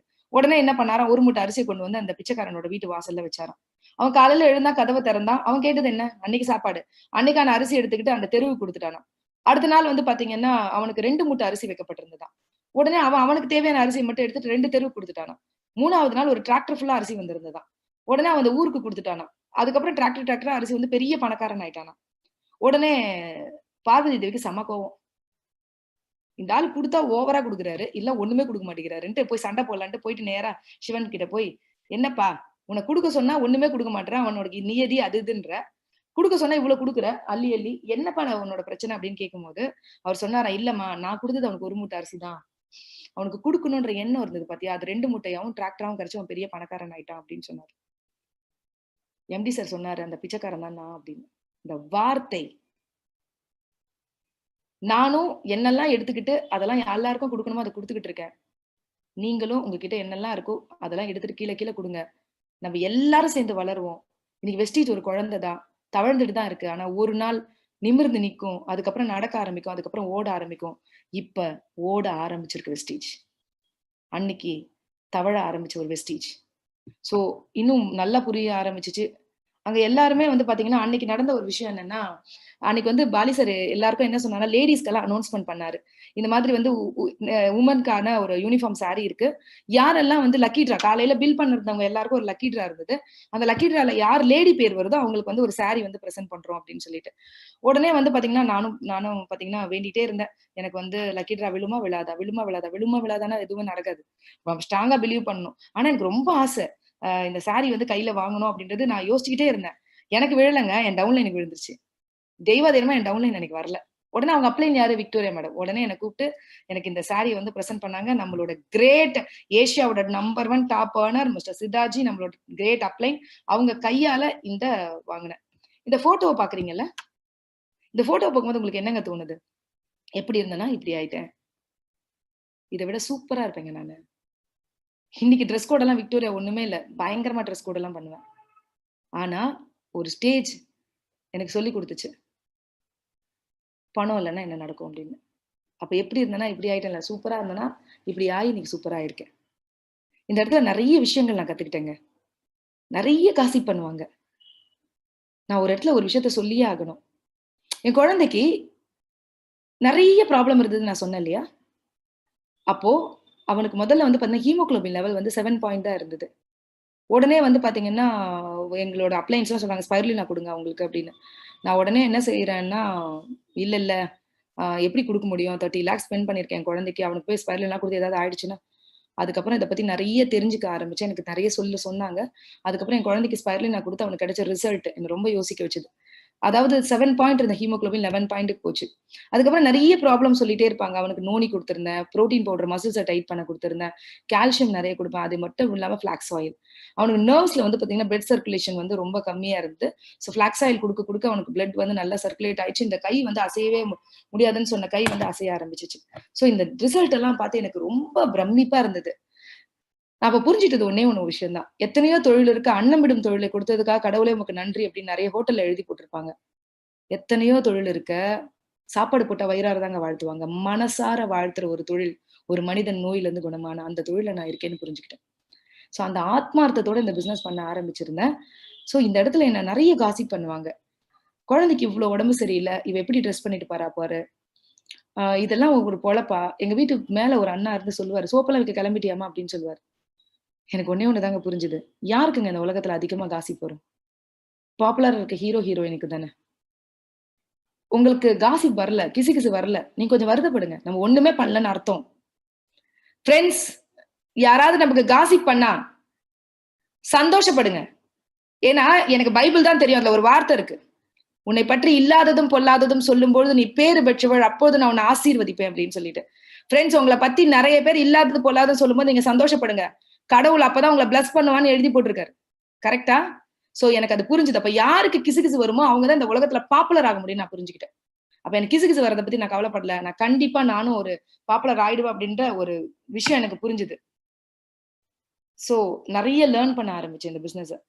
ஏன்னா, லேர்ன் பண்ணா தான் ஏர்ன் பண்ண முடியும். எனக்கு ஒரே ஒரு விஷயம் தான் இந்த பிசினஸ்ல புரிஞ்சுது. என்ன தெரியுமா? இந்த உலகத்துல தெரியாது, தெரியாது. ஏன்னா நான் பிளஸ் 2 முடிச்சோனே மேரேஜ். உலகமே பெருசா தெரியாதுன்னு சொல்லுவேன். கரெக்ட்டா? நெறைய தெரியாதுங்க. நெறைய வந்து பார்த்தீங்கன்னா, வெளி உலகம் தெரியாது. யாரும் உட்கார்ந்து எனக்கு ப்ராப்பரா கைட் பண்றதுக்கு வீட்ல கூட ஆட்கள் கிடையாது.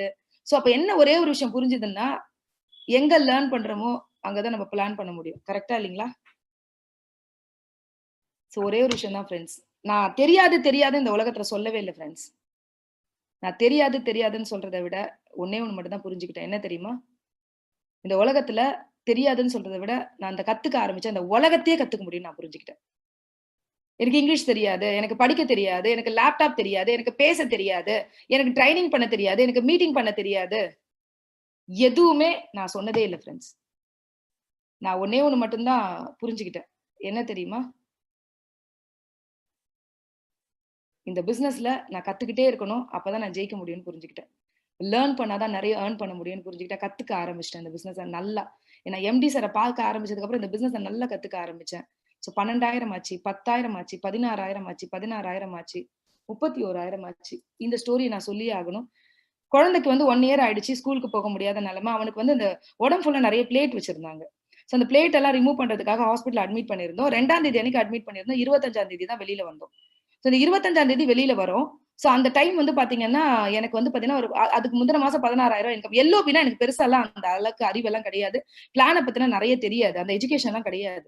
சோ அப்ப என்னன்னா, என்னோட அப்ளைன் லட்சுமிபுரன் சார் ஃபோன் பண்ணி எனக்கு சொல்றாரு, இந்த மாதிரிமா, நீங்க வந்து ஒரு லைன் வந்து பாத்தீங்கன்னா, நீங்க முடிச்சீங்கன்னா இந்த மாரி 5625 முடிச்சீங்கன்னா, இப்ப 5625 அப்ப வந்து பாத்தீங்கன்னா 9,000 பிவி. 5625 முடிச்சீங்கன்னா, நீங்க வந்து பாத்தீங்கன்னா 90,000 பிவி. 5625 முடிச்சீங்கன்னா, உங்களுக்கு வந்து பாத்தீங்கன்னா எல்ஓபி இருக்கும். உங்களோட இன்கம் ரைஸ் ஆகும் அப்படின்றாரு. 5 நாளு அரவுண்ட் வந்து ஒரு 2,000 பிவி குறையுது. நான் என்ன பண்ணுவேன்? எனக்கு புரியல. ஃபிரெண்ட்ஸ் நெறைய பேர் நெறைய ரீசன் சொல்றீங்க. எனக்கு 5 நாள் தான் டைம். என்னோட ஃப்ரெண்ட் மறக்க முடியாத ஃப்ரெண்ட் டபிள்யூ செல்வி. சோ அவளுக்கு வந்து பார்த்தா சேலத்துல இருந்தா. அந்த லைன்ல தான் எனக்கு எல்ஓபி குறையுது. அவளுக்கு ஃபோன் அடிக்கிறேன். ஃபிரெண்ட்ஸ் இன்னைக்கு எல்லாமே digital friends previous cumulative PV எல்லாத்தையும் பார்த்துடுறீங்க. அன்னைக்கு லேப்டாப் இருக்கும் மோடத்த கனெக்ட் பண்ணிட்டு என்ன பண்ணுவேன்னா, உட்கார்ந்து ஒவ்வொரு நாளும் அந்த மோடத்துல எங்கெங்கெல்லாம் பாயிண்ட்ஸ் குறையுது அப்படின்னு டெய்லி டைரியில எழுதணும். ஏன்னா உங்களுக்கு எந்த கால்குலேஷனும் இருக்காது. நம்ம தான் கால்குலேஷனே பண்ணிக்கணும். எல்லாத்தையும் எழுத ஆரம்பிப்போம். ஆர்டர்ஸ் ஒவ்வொருத்தருக்கும் டெய்லி காலையில இருந்து ஃபோன் பண்ணி நீங்க ரூ. 500 வாங்கிக்கங்க. இந்த மாசம் ஒரு ஸ்பெஷல் ஆஃபர் குடுத்துருக்கோம் அப்படின்னு ரூ. 300 ஆர்டர், ரூ. 500 ஆர்டர் இதெல்லாம் வாங்க ஆரம்பிச்சோம். இந்த ஆர்டர் எல்லாம் வந்து பாத்தீங்கன்னா கொரியர் எல்லாம் கிடையாது. இந்த ஆர்டர் எல்லாம் நோட்ல எழுதணும். எழுதி அடுத்த நாள் காலை மயிலாப்பூர் ஆபீஸ்ல ப்ராடக்ட் வாங்கி டி நகர்ல கொண்டு போய் பார்சல் போட்டாதான் அவளுக்கு சேலம் போகும். அடுத்த நாள் காலையில அந்த சேலத்துல இருந்து அவ பார்சல் எடுத்து திருப்பி அவங்களுக்கு ப்ராடக்ட்ஸ் கொடுப்பா. அதுக்கப்புறம் தான் திருப்பி பிசினஸ் நடக்கும். 5 நாள். ஆனா கடவுள் என்னோட இருந்தாரு. நான் டெய்லி நைட் 3 மணி 4 மணி வரைக்கும் பேச ஆரம்பிச்சேன். தூங்காத இரவுகள் தான். அந்த 5 நாள் தூங்கவே இல்ல. பேசி பேசி பேசி பேசி பேசி ஃப்ரெண்ட்ஸ் எனக்கு ரூ. 60,000 ஆர்டருக்கு ரூ. 70,000 ஆர்டர் வந்திருந்தது. அந்த மாசம் நான் எல்ஓபி முடிச்சிட்டேன். எல்ஓபி முடிச்ச உடனே ரூ. 31,000 இன்கம்ங்க. எங்க வீட்டுக்காரர் அன்னைக்கு தான் நீ என்னம்மா பண்றேன்னு கேட்டாரு. ஏன் தெரியுமா? ஹஸ்பண்ட் சப்போர்ட் பண்ணாத வரைக்கும் ஒரு லேடியால எதுவுமே பெருசா பண்ண முடியாதுங்க. என் ஹஸ்பண்ட் என்னைக்கு என்னோட கைப்பிடிக்க ஆரம்பிச்சாரோ அன்னைக்கு தான் நான் மிகப்பெரிய லெவல்ல வளர்ந்தேன். உண்மை அதுதான். சோ அப்ப என்னன்னா என்னம்மா பண்றேன்னு கேட்டாரு. ஏன்னா அவருக்கு பிசினஸ்ல வந்து பெருசா கான்சன்ட்ரேஷன் இல்ல. ஆனா நான் என்ன பண்ணுவேன், இந்த ஹாஸ்பிடல்ல இருக்கும்போதே என் குழந்தை எப்பலாம் தூங்குறானோ அப்பலாம் போன் எடுத்துட்டு வெளியில ஓடி வந்துருவேன். யார்ட்டலாம் பேசணுமோ பேசிக்கிட்டே இருப்பேன். சோ அதுக்கப்புறம் வந்து பாத்தீங்கன்னா, இது ஏதாவது ஒண்ணு பண்ணிக்கிட்டே இருக்கணும். டெய்லி பேசிஸ்ல ஏதாவது ஒண்ணு பண்ணிட்டே இருக்கணும்ன்றது மட்டும் மைண்ட் தாட் சொல்லிட்டே இருந்துச்சு. ஏன்னா நான் என்னோட இன்கம் ரைஸ் பண்ணி காமிச்சேன்னு இந்த டைம்ல என்னோட டீம் எவ்வளவு பெருசா மோட்டிவேட் ஆகும்னு எனக்கு புரிஞ்சுச்சு. சோ அதனால வந்து பாத்தீங்கன்னா, எனக்கு வந்து பாத்தீங்கன்னா ஒரு விஷயம் பிடிக்காதுங்க. என்னன்னா, என் டவுன்லைன் இவங்கள நம்பிட்டு இருந்தேன். அதுக்கப்புறம் இவங்க வந்து பாத்தீங்கன்னா பண்ணவே இல்லன்னு எனக்கு சொல்ல பிடிக்காது. இது என் பிசினஸ். நான் தான் பண்ணணும். நான் தான் செய்யணும். அப்ப நான் தான் பண்ணணும், நான் தான் செய்யணும்ன்றதால நான் யாரையுமே வந்து பாத்தீங்கன்னா, இவங்க பண்ணுவாங்கன்னு எதிர்பார்க்க மாட்டேன். என் பிசினஸ நான் பண்ணணும்னு நெனைப்பேன். டெய்லி நான் அப்படிதான் நெனைப்பேன். இது என் பிசினஸ். நான் தான் பண்ணணும். இது என் பிசினஸ். நான் தான் பண்ணணும். ஒவ்வொரு நாளும் நான் அப்படிதான் என்ன மோட்டிவேட் பண்ணிட்டு ஓடிட்டே இருந்தேன். பயங்கரமான ஒரு இந்த 31,000 இன்கம் வீட்ல இருக்கவங்க எல்லாம் திரும்பி பார்க்க ஆரம்பிச்சாங்க. ஹஸ்பண்ட் நெறைய சப்போர்ட் நான் இனிமே குடுக்குறேன்னு சொல்ல ஆரம்பிச்சாரு. ரொம்ப பெரிய மோட்டிவேஷனோட, மிகப்பெரிய இதோட நான் இந்த ஆரம்பிச்சேன். இந்த பிசினஸ் ரொம்ப லவ் பண்ண ஆரம்பிச்சுட்டேன். ஏன்னா பிகாஸ் என்ன இந்த 31,000 இன்கம் பயங்கரமா லவ் பண்ண வச்சுச்சு. அதுக்கப்புறம் 28,000 அதுக்கப்புறம் 35,000 அதுக்கப்புறம் ரூ. 40,000 இன்கம். சோ ஃபிரெண்ட்ஸ் இந்த ஃபர்ஸ்ட் டைம் பாலி சார் வந்தப்போ இந்த மீட்டிங்ல எல்லாரும் ஒரு விஷயத்த சொல்லிட்டே இருந்தாங்க. என்ன தெரியுமா? நான் டைமண்ட் ஆக போறேன். நான் டைமண்ட் ஆக போறேன். மேடை ஏறி எல்லாரும் சொன்னாங்க. அப்பல்லாம் நெறைய லெவல்ஸ்ல இருந்தவங்க எல்லாம் சொன்னாங்க. எனக்கு அப்ப நான் பெரிய லெவல்லயும் இல்லையா? எனக்கு டைமண்ட் ஆகணும்னு ஆசை. எல்லாரும் சொல்றாங்களே பாலி சார் கிட்ட டைமண்ட் ஆகணும், டைமண்ட் நம்மளும் டைமண்ட் ஆகணும். அந்த வெறிய மட்டும் விதையா உள்ள போட்டுக்கிட்டேன். எனக்கு பிளான்லாம் தெரியாது. 4 பேர டைரக்டர் முடிக்க வச்சா டைமண்ட் அவ்வளவுதான் தெரியும். சோ டைமண்ட் ஆகணும். அதுக்கான ஃபோக்கஸ், அதுக்கான வொர்க் அப்படின்னு சொல்லிட்டு போக ஆரம்பிச்சேன். ஏன்னா, எனக்கு ஃபர்ஸ்ட் அவார்ட் ஃபங்ஷன் வந்து பாத்தீங்கன்னா, பாலி சார் வராருன்னு சொல்லியிருந்தாங்க. என்னைக்கு ஃபர்ஸ்ட் டே பாலி சார பார்த்தனோ, அவரு தான் என்னோட ஹீரோ அப்படின்னு நான் புரிஞ்சுக்கிட்டேன். பாலி சார பார்க்கும்போதெல்லாம் ஏதோ ஒரு அச்சீவ்மென்ட்ட நம்ம சொல்லிடணும் அப்படின்றது மிகப்பெரிய ஆசையா இருந்தது எனக்கு. So, first award ceremony. என் லைஃப்ல மறக்க முடியாத ஒரு நாள். எனக்காக 2 விஐபி சேர்லாம் போட்டிருந்தாங்க. டைமண்ட்லாம் பெரிய பொசிஷன்லாம் எனக்கு தெரியாது. டைமண்ட் அப்படின்னு சொன்னோனும் பயங்கரமான பொசிஷன்லாம் ஒண்ணுமே தெரியாது. ஆனா, நான் இந்த வந்து பாத்தீங்கன்னா, ஒரு பட்டு சாரி கட்டியிருப்பேன் இல்லையா? இந்த பட்டு சாரி கட்டினத பாத்துட்டு ராஜன் சார் வந்து போனோனே கேட்ட பட்டு சாரி பார்த்தோனே யூனிஃபார்ம் போடலையான்னு கேட்டாரு. ரொம்ப கோச்சுக்கிட்டாரு என் மேல. நான் வந்து பாத்தீங்கன்னா சொன்னேன், சார் யூனிஃபார்ம்லாம் எதுக்கு சார்? நான் வர மொட்டைலாம் அடிச்சிருக்கேன் சார். யூனிஃபார்ம்லாம் போட்டா பர்சனாலிட்டியே இருக்காது சார் அப்படின்னு சொல்லிட்டு. அவருக்கு அதெல்லாம் புரியல. ஆனா அந்த மீட்டிங்ல பாலி சார் பேசும்போது, நான் எதுக்காக இந்த யூனிஃபார்ம கொண்டு வந்தேன் அப்படின்னு சொன்னாரு.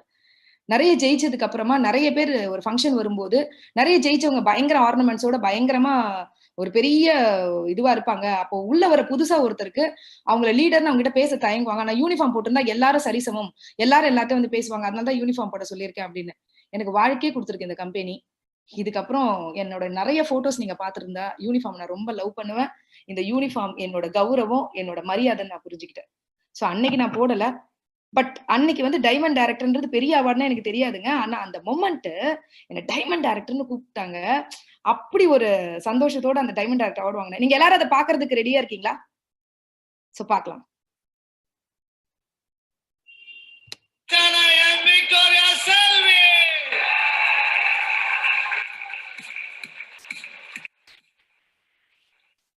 Once again.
மேடம் ஒரு சில வார்த்தைகள்.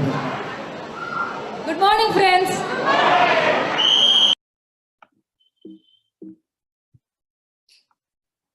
ஸோ என்னோட ஃபர்ஸ்ட் அவார்ட் ஃபங்க்ஷன் என்ன பயங்கரமா மோட்டிவேட் பண்ண ஒரு அவார்ட் ஃபங்க்ஷன் இது. ஏன் அப்படின்னு சொன்னா, அப்ப வந்து பாத்தீங்கன்னா நான் பாலி சார் மீட் பண்றேன். பாலி சார் டைமண்ட் டைரக்டர்னு அவ்வளோ சந்தோஷம் அவங்களுக்கு. என்ன கேட்கிறாரு, நீங்க அவர்கிட்ட அறிமுகப்படுத்தணும்னு, அந்த மொட்டை அடிச்சிட்டு இருந்த பொண்ணு தானே நீ அப்படின்னு கேட்டாரு. எனக்கு ஒரு நிமிஷம் கண்ணு கலங்குச்சு. ஏன்னா அந்த ஒரு எத்தனை மாசத்துக்கு முன்னாடி என்ன பார்த்திருக்காரு, நான் ஒரு மொட்டை அடிச்சிருந்தேன். இன்னைக்கு எவ்வளவு ஐடென்டிஃபை பண்ணி கரெக்டா சொல்றாரு. அப்ப அவரோட பார்வையில வந்து பாத்தீங்கன்னா நான் தெரிஞ்சிருக்கேன்றது எனக்கு ரொம்ப சந்தோஷமா இருந்தது. அன்னைக்கு நைட் நாங்க ஒரு டின்னருக்கு போயிருந்தோம். சோ அந்த டின்னர் போனதுக்கு அப்புறமா வந்து பாத்தீங்கன்னா நிறைய விஷயங்கள் வந்து பாத்தீங்கன்னா எனக்கு அங்க வந்து பாத்தீங்கன்னா எஜுகேட் பண்ணாரு. நீ வந்து பாத்தீங்கன்னா Facebookல இருக்கியா அப்படின்னு சொல்லி கேட்டாரு. எனக்கு அதெல்லாம் அப்ப எதுவுமே தெரியாது. சோ அதுக்கப்புறம் எனக்கு நிறைய விஷயங்களை ஒரு சில விஷயங்களை சேட் பண்ணி எனக்கு வந்து பாத்தீங்கன்னா இந்த இடத்துல எல்லாம் இதெல்லாம் பண்ணணும் அப்படின்னு ஒரு சில நாட்கள் வந்து சொன்னாங்க. சோ அந்த ஒரு சில விஷயங்கள் தான் ஒரு பாலி சாரே வந்து நம்மளுக்கு வந்து ஒரு சில விஷயங்கள் சொல்லியிருக்காங்க அப்படின்றது பயங்கரமா மோட்டிவேட் பண்ணுச்சு. சோ அதுக்கப்புறமா நான் என்ன பண்ணேன், அவங்க கொடுத்த அந்த டைம், அந்த ஐடியா, அதுக்கப்புறம் இந்த பிசினஸ் வந்து பாத்தீங்கன்னா இன்கம் பயங்கரமா எனக்கு ரைஸ் ஆக ஆரம்பிச்சிச்சு. 67,000 ஆச்சு, 83,000 ஆச்சு, 82,000 ஆச்சு. Crown director. சோ அடுத்ததா வந்து பாத்தீங்கன்னா பாலி சார் வந்து VLCக்காக சென்னை வராங்க அப்படின்ற மாதிரி சொன்னாங்க. அவரை பார்க்கும்போதெல்லாம் அச்சீவ்மெண்ட் சொல்லணும் அப்படின்றதுக்காக கிரவுன் டைரக்டர் முடிச்சேன். சோ VLC செமினார் முடிச்சுட்டு கிரவுன் டைரக்டர் முடிச்சேன். சோ 79,000 ஆச்சு, 86,000 ஆச்சு. என்னோட ஃபர்ஸ்ட் ஃபாரின் ட்ரிப். இந்த ஃபாரின் ட்ரிப் அப்படின்றதும் என்னோட பெரிய கனவுகள். அப்படின்னா நான் ஃபிளைட்ல வந்து டெல்லி கூட போனது கிடையாதுங்க. என் ஹஸ்பண்ட கேட்பேன், நல்லா சம்பாதிச்சதுக்கு அப்புறம் ஒரே ஒரு டெல்லி கூட்டு போயிட்டு வரீங்களா அப்படின்னு. நான் டெல்லி கூட போனது கிடையாது. சோ ஃபர்ஸ்ட் வந்து ராஜன் சார் வந்து பாத்தீங்கன்னா டெல்லிக்கு வந்து பாத்தீங்கன்னா கூட்டிட்டு போயிட்டு தான் அதுக்கப்புறம் யூரோப் கூட்டு போனாங்க. அதுக்கப்புறம் டெல்லியில போய் தாஜ்மஹால்லாம் பார்த்துட்டு அதுக்கப்புறம் தான் போனோம். First flight, first trip. இந்த ட்ரிப்ல நான் ஒரு விஷயத்த கத்துக்கிட்டேன். என்ன தெரியுமா? இந்த ட்ரிப்ல நெறைய பேர் வந்திருந்தாங்க. எம்டிஸ் எல்லாம் இவ்ளோ நல்லா பழகுவாங்கன்னு புரிஞ்சுக்கிட்டேன். நெறைய பேர் வந்து நல்ல ரிச் கேட்டகரியில இருக்கவங்க நெறைய பேர் வந்திருந்தாங்க. அவங்ககிட்டலாம் நான் பேசும்போது, "நீங்க எதுக்கு இந்த பிசினஸ் பண்றீங்க?" அப்படின்னு கேட்டா அவங்க சொல்லுவாங்க, "எங்களோட ட்ரீம்க்காக இந்த பிசினஸ் பண்றோம்" அப்படின்னு. எனக்கு ஒரே ஒரு விஷயம் தாங்க புரிஞ்சுது. அவங்கலாம் ட்ரீம்க்காக பண்றாங்க. நான் நீடுக்காக பண்றேன். அப்ப நீடி. இந்த பிசினஸ்ல 2 கேட்டகரி இருப்பாங்க. ஒருத்தர் நீடி, இன்னொருத்தர் ட்ரீமர். நான் நீடி. அப்ப நான் இன்னும் எவ்வளவு சின்சியரா பண்ணேன் இந்த பிசினஸ. அத புரிஞ்சுகிட்டு வந்தேன். என்னோட ஃபர்ஸ்ட் ட்ரிப் குழந்தைக்கு ஆக்சிடென்ட் ஆனதுனால பெருசா ட்ரெஸ்ஸஸ்லாம் கூட அந்த மாசம் ஃபுல்லா வந்து பாத்தீங்கன்னா, நெறைய நாட்கள் ட்ரெஸ் எடுக்கிறதுக்கே போச்சு. பார்த்து ட்ரெஸ் எடுத்துட்டு போயிட்டு பண்ணோம். சோ அதுக்கப்புறமா ட்ரிப் போயிட்டு வந்தேன். ரொம்ப இன்ட்ரெஸ்ட் ஆயிட்டேன் இந்த பிசினஸ்ல. ஏன்னா இந்த உலகம் ஃபுல்லாவே நெறைய இன்ட்ரெஸ்டான விஷயங்கள் இருக்கு. சோ நம்ம தயாராயிட்டோம்னா இந்த உலகம் ஃபுல்லாவே நம்ம பார்க்க முடியும்னு நான் புரிஞ்சுக்கிட்டேன். சோ அதுக்கப்புறம் involvement. Tell me, I will teach. So tell me, I will forget. Teach me, I will remember. Involve me, I will learn. Friends, சொன்னா மறந்துருவோம். கத்து கொடுத்தா ஞாபகம் வச்சுப்போம். இன்வால்வ் பண்ணி விட்டுட்டோம்னா நிறைய கத்துப்போம். நான் இந்த பிசினஸ்ல புரிஞ்சுக்கிட்டது, இது என்னோட பிசினஸ். நான் இன்வால்வ் ஆயிட்டேன். அந்த மாதிரி தான் உங்க கீழ ஒவ்வொருத்தருக்கும் நீங்க சொல்லிக் கொடுங்க, டீச் பண்ணுங்க, அவங்கள இன்வால்வ் பண்ண விடுங்க. இன்வால்வ் மட்டும் இந்த பிசினஸ்ல பண்ண வச்சுட்டீங்கன்னா, அதுக்கப்புறம் இது அவங்க பிசினஸ்னு எடுத்துக்கிட்டாங்கன்னா, இந்த பிசினஸ்ல நீங்க செய்ய வேண்டியது அவ்வளவுதான். இந்த பிசினஸ் உங்களுக்கு தேவை 6 பேர். இந்த 6 பேருக்கு முதல்ல சொல்லி கொடுங்க. அதுக்கப்புறம் அவங்களுக்கு வந்து பாத்தீங்கன்னா கத்து கொடுங்க. அவங்க கத்து கொடுக்குறாங்களான்னு கவனிங்க. ஒரு ஸ்டேஜ்ல அவங்க இன்வால்வ் ஆயிடுவாங்க. இன்வால்வ் ஆயிட்டா இது அவங்க பிசினஸ்னு புரிஞ்சுக்கிட்டாங்கன்னா, உங்களுக்கு லைஃப்ல சக்சஸ் வந்துரும். சோ இன்வால்வ் ஆனதுக்கு அப்புறம் இம்ப்ரூவ்மெண்ட் வர ஆரம்பிச்சிடும். இன்ட்ரெஸ்டும் இன்வால்வ்மெண்ட்டும் தாங்க இம்ப்ரூவ்மெண்ட். என்னைக்குமே நான் வந்து நாளைக்குன்னு எந்த விஷயத்தையும் தள்ளி போட்டதே கிடையாதுங்க. எந்த சூழ்நிலை இருந்த போதும். குழந்தைக்கு ஆக்சிடென்ட் ஆன சூழ்நிலையா இருக்கட்டும், எதையுமே நாளைக்கு நான் தள்ளி போட்டதே கிடையாது. இதை ஏன் இப்படி சொல்றேன் அப்படின்னு சொன்னா, நிறைய நாட்கள் நான் டிராவல் பண்ணியிருக்கேன். இந்த டிராவல் பண்ணும்போது இனிஷியல் டேஸ்ல எல்லாம் என்கிட்ட காசு கூட இருக்காதுங்க. எங்க வீட்ல எல்லாம் வந்து பாத்தீங்கன்னா, வெளியில எல்லாம் அந்த மாதிரி அனுப்ப மாட்டாங்க. ஆனா நான் வந்து ஏசி கம்பார்ட்மெண்ட் புக் பண்ணிட்டவோ, இல்ல போற அளவுக்கெல்லாம் வசதி கூட கிடையாது. நார்மலா புக் பண்ணும்போது பாத்தீங்கன்னா, வெயிட்டிங் லிஸ்ட்ல இருக்கும். கிடைக்காது டிக்கெட்டு. சோ அந்த மாதிரி டைம் எல்லாம் எத்தனையோ நாட்கள் சூட்கேஸ் மேல டாய்லெட் பக்கத்துல எல்லாம் உட்கார்ந்து நான் டிராவல் பண்ணியிருக்கேன். மனசு அந்த டைம்ல எல்லாம் ரொம்ப வலிக்கும். ஆனா எனக்கு மனசு ஒண்ணு சொல்லிக்கிட்டே இருக்கும். நான் கண்டிப்பா பெருசா வரப்போறேன்றத மட்டும். எந்த சூழ்நிலை கஷ்டம் வந்தாலும் என்ன நிறைய பேர் வர சொல்லுவாங்க என்ன. அவுட் ஆஃப் ஸ்டேஷன்லாம் ஏங்க நான் என்னைக்குமே என்ன லேடியா நினைச்சதே கிடையாதுங்க. நிறைய பேர் என்ன நினைக்கிறோம் அப்படின்னு சொன்னா, நாம ஒரு லேடி, நம்மளால எல்லாம் பண்ணவே முடியாது அப்படின்னு நினைக்கிறோம். ஃப்ரெண்ட்ஸ், ஒரு விஷயத்தை நல்லா புரிஞ்சுக்கோங்க. பெண்களால இந்த பிசினஸ் நல்லா பண்ண முடியும். ஏன் தெரியுமா? ஆண்கள் நிறைய பேரால எல்லார் வீட்டுக்குள்ளேயும் நுழைஞ்சிட முடியாது. பெண்கள் ஈஸியா நுழைய முடியும். ஆண்கள் ஒருத்தர்கிட்ட போய் ஒரு லேடி கிட்ட டக்குன்னு பேசிட முடியாது. பெண்கள் பேசிட முடியும். அதை விட ஒரு பெரிய விஷயம் சொல்லட்டுமா? நம்ம உன்னதமான எவ்வளவு அற்புதமான ஆண்கள் கூட இருக்கோம், என்ன மாதிரி ஒரு சமுதாயத்துல பிறந்திருக்கோம்னு. நிறைய இந்த உலகத்துல ஆண்களும் நம்மள மாதிரிதான் கஷ்டப்படுறாங்க, நம்மள மாதிரிதான் வேலை செய்யறாங்க, நம்மள மாதிரிதான் எல்லாமே பண்றாங்க. ஆனா இந்த உலகத்துல ஒரு பெண் ஜெயிச்சா அவளை தலையில தூக்கி வச்சு கொண்டாடுற உலகத்துல அந்த மாதிரி ஒரு சொசைட்டில நம்ம பிறந்திருக்கோம்னா, அப்ப நம்ம தானங்க சூப்பரா பண்ணணும். எத்தனையோ ஆண்கள் என்னோட ஜெயிச்சிருக்காங்க, ஆனா என்னதானே தூக்கி கொண்டாடிட்டு இருக்காங்க. அப்ப அந்த மாதிரி கொண்டாடுற சமுதாயத்துல நம்ம பிறந்திருக்கோம் அப்படின்னா, அப்ப லேடி அப்படின்னு சொல்லிட்டு எப்பவுமே சாதாரணமா பாக்காதீங்க. இன்னொன்னு, பெண்களுக்கு தாங்க தாய்மை குணம் அதிகம். குழந்தைய வளர்க்கறத விட என்னங்க பெரிய டாஸ்க் இருக்கு? அந்த குழந்தைய அவ்வளவு ஆர்வமா வளர்க்குறோம். டீம் வளர்க்கறதே கஷ்டம். இன்னொரு விஷயம் சொல்லட்டுங்களா? லேடிஸ்க்கு தான் சகிப்புத்தன்மையும் பொறுமையும் அதிகம். நிறைய இந்த பிசினஸ் சொல்லும்போது நிறைய பேர் ரீசன் வந்து இவங்க ஒத்துக்க மாட்டேங்கிறாங்க, அவங்க ஒத்துக்க மாட்டேங்கிறாங்க, வீட்டுல ஒத்துக்க மாட்டேங்கிறாங்க, வீட்டுல பிரச்சனை பண்றாங்க. நான் சொல்லுவேன், பொறுமையும் சகிப்புத்தன்மையோட இருங்க அப்படின்னு சொல்லிட்டு. கரைக்க கரைக்க கல்லே கரையுது, வீட்டுக்கார கரைய மாட்டாரு. எல்லாமே கரையுங்க நம்ம சக்சஸ் ஆக ஆக. இதை நான் புரிஞ்சுக்கிட்டேன். அதனால இம்ப்ரூவ்மெண்ட் ஆகணும்ன்றதுக்காக நான் என்னைக்குமே என்ன பெண்ணா நினைக்கல. ஒவ்வொரு பெண்குள்ளேயும் ஒரு ஆண் இருக்கான். அந்த ஆண் என்னைக்கு விழிக்கிறானோ அப்ப அந்த பெண் மிகப்பெரிய லெவல்ல ஜெயிப்பா. எனக்குள்ள ஒரு ஆண் இருந்தா அதை நான் வெளிக்க வச்ச. இன்னைக்கு வந்து பாத்தீங்கன்னா ஒரு நாள் கூட ரீசன் அப்படின்னு நான் சொன்னதே கிடையாதுங்க. நான் டெய்லி என்ன செய்யணுமோ அதை நான் டெய்லி செஞ்சிருவேன். நாளைக்கு அப்படின்ற எந்த விஷயமும் என் லைஃப்ல நான் தள்ளி போட்டதே கிடையாது. சோ இன்னைக்கு என்ன செய்யணுமோ அதை செய்வேன். ஏன்னா இன்னைக்கு என்னவோ அதுதான் நாளைக்கு, நாளைக்கு என்னவோ அதுதான் அடுத்த நாள். அப்ப இன்னைக்கு நம்ம என்ன செய்யறோமோ அதோட வெற்றி தான் நாளைக்கு கிடைக்கும்ன்றதை நான் புரிஞ்சுட்டு வேலை செய்ய ஆரம்பிச்சேன். சோ 1,05,000 ஆச்சு, 1,25,000 ஆச்சு, 1,36,000 ஆச்சு, 1,29,000 ஆச்சு, 1,34,000 ஆச்சு, 1,64,000 ஆச்சு. சோ துபாய் போயிட்டு வந்தேன். போயிட்டு வரும்போது என்னோட நிறைய ரூபன் சார் இருப்பாரு இதுல. அதுக்கப்புறம் என்னோட உலகமே தெரியாத நிறைய லேடிஸ். சோ இந்த லேடிஸ் தான் என்னோட பெரிய பலம்ங்க. இந்த பிசினஸ் ஆரம்பிக்கும் போது வந்து பாத்தீங்கன்னா நிறைய நெட்வொர்க்கரோ பெரிய பெரிய ஆளுங்கெல்லாம் வரல. என் பக்கத்து வீட்டு அக்கா, எதிர்த்த வீட்டு அக்கா, பாமா, கற்பகம் அக்கா, அஸ்வினியா, இந்த மாதிரி சின்ன சின்ன ரூபா, பாத்தீங்கன்னா என்னோட ஃப்ரெண்டு வேல்விழி. ஸோ இந்த மாதிரி வந்து பாத்தீங்கன்னா சின்ன சின்ன ஒரு ஃப்ரெண்ட் சர்க்கிள்குள்ள தான் நான் இந்த பிசினஸை வந்து நான் எடுத்துட்டு போனேன். என்னன்னா பாத்தீங்கன்னா பெருசா பேச தெரியாதனால லேடிஸ் குரூப்ல நாங்கள் ட்ரைனிங் எல்லாம் வைப்போம் வீட்டுல. எப்படி தெரியுமா, ராஜன் சாரோட ட்ரைனிங் எல்லாம் இப்போ அட்டன் பண்ணுவோம். ராஜன் சாரோட சிஎன்டி எல்லாம் வந்து பாத்தீங்கன்னா அப்பெல்லாம் வந்து பாத்தீங்கன்னா ஸ்கிரிப்ட் எல்லாம் எழுதி அவர் எப்படி பிரசென்ட் பண்றாரு, ஸ்கிரிப்ட் எழுதி அருணாச்சலம் சார் கொடுத்தாரு. அந்த ஸ்கிரிப்டை வச்சுட்டு நாங்க எல்லாம் சாப்பாடு கட்டிட்டு வந்துரும் வீட்டுல. சாப்பாடு கட்டு வந்து லேடிஸ் எல்லாம் உட்காந்து நீ நோனி பத்தி பேசு, நீ ஸ்பைலுனா பத்தி பேசு, நீ பிளான் பத்தி பேசு, இப்படின்னு டெய்லி எங்க ட்ரைனிங்கே இவ்வளவுதான். டெய்லி சாப்பாடு கட்டிட்டு வந்துட்டு ஒரு குரூப்பா உட்காந்துட்டு டெய்லி பாத்தீங்கன்னா மகளிர் குழு மீட்டிங் மாதிரி டெய்லி எங்களுக்கு வெஸ்டீஜ் மீட்டிங் நடக்கும்.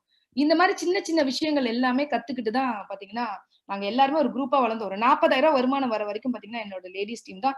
அதுக்கப்புறம் என் டீம்ல வந்து ஒரு ஃபர்ஸ்ட் நெட்வொர்க்கர் வந்து பாத்தீங்கன்னா ரூபன் சார். சோ அதுக்கப்புறம் வந்து பாத்தீங்கன்னா துபாய் போயிட்டு வந்தோம். துபாயில வந்து ஒரு 6 பேரோட 1,90,000, 2,01,000, 2,08,000. அதுக்கப்புறம் என்னோட first car Nissan Sunny car எடுத்தேன். கார் அப்படின்றது வந்து பாத்தீங்கன்னா கனவுகள் கூட என்னன்னா நிறைய பேர் வந்து பாத்தீங்கன்னா இந்த நம்ம அம்மா அப்பா எல்லாம் நம்ம கார் வாங்கணும்னு கேட்டிருந்தா ஆல்டோ சொல்லுவோம். கரெக்டா? இன்னைக்கு அந்த காலத்துல அது கூட சொல்லியிருக்க மாட்டோம். இப்ப வந்து பாத்தீங்கன்னா ஒரு பாத்தீங்கன்னா இப்ப இருக்கிற குழந்தைங்ககிட்ட இல்ல ஒரு கொஞ்சம் இளைஞர்கிட்ட போய் கேட்டு பாருங்க, BMW, பென்ஸ், ஆடின்னு சொல்லுவான்.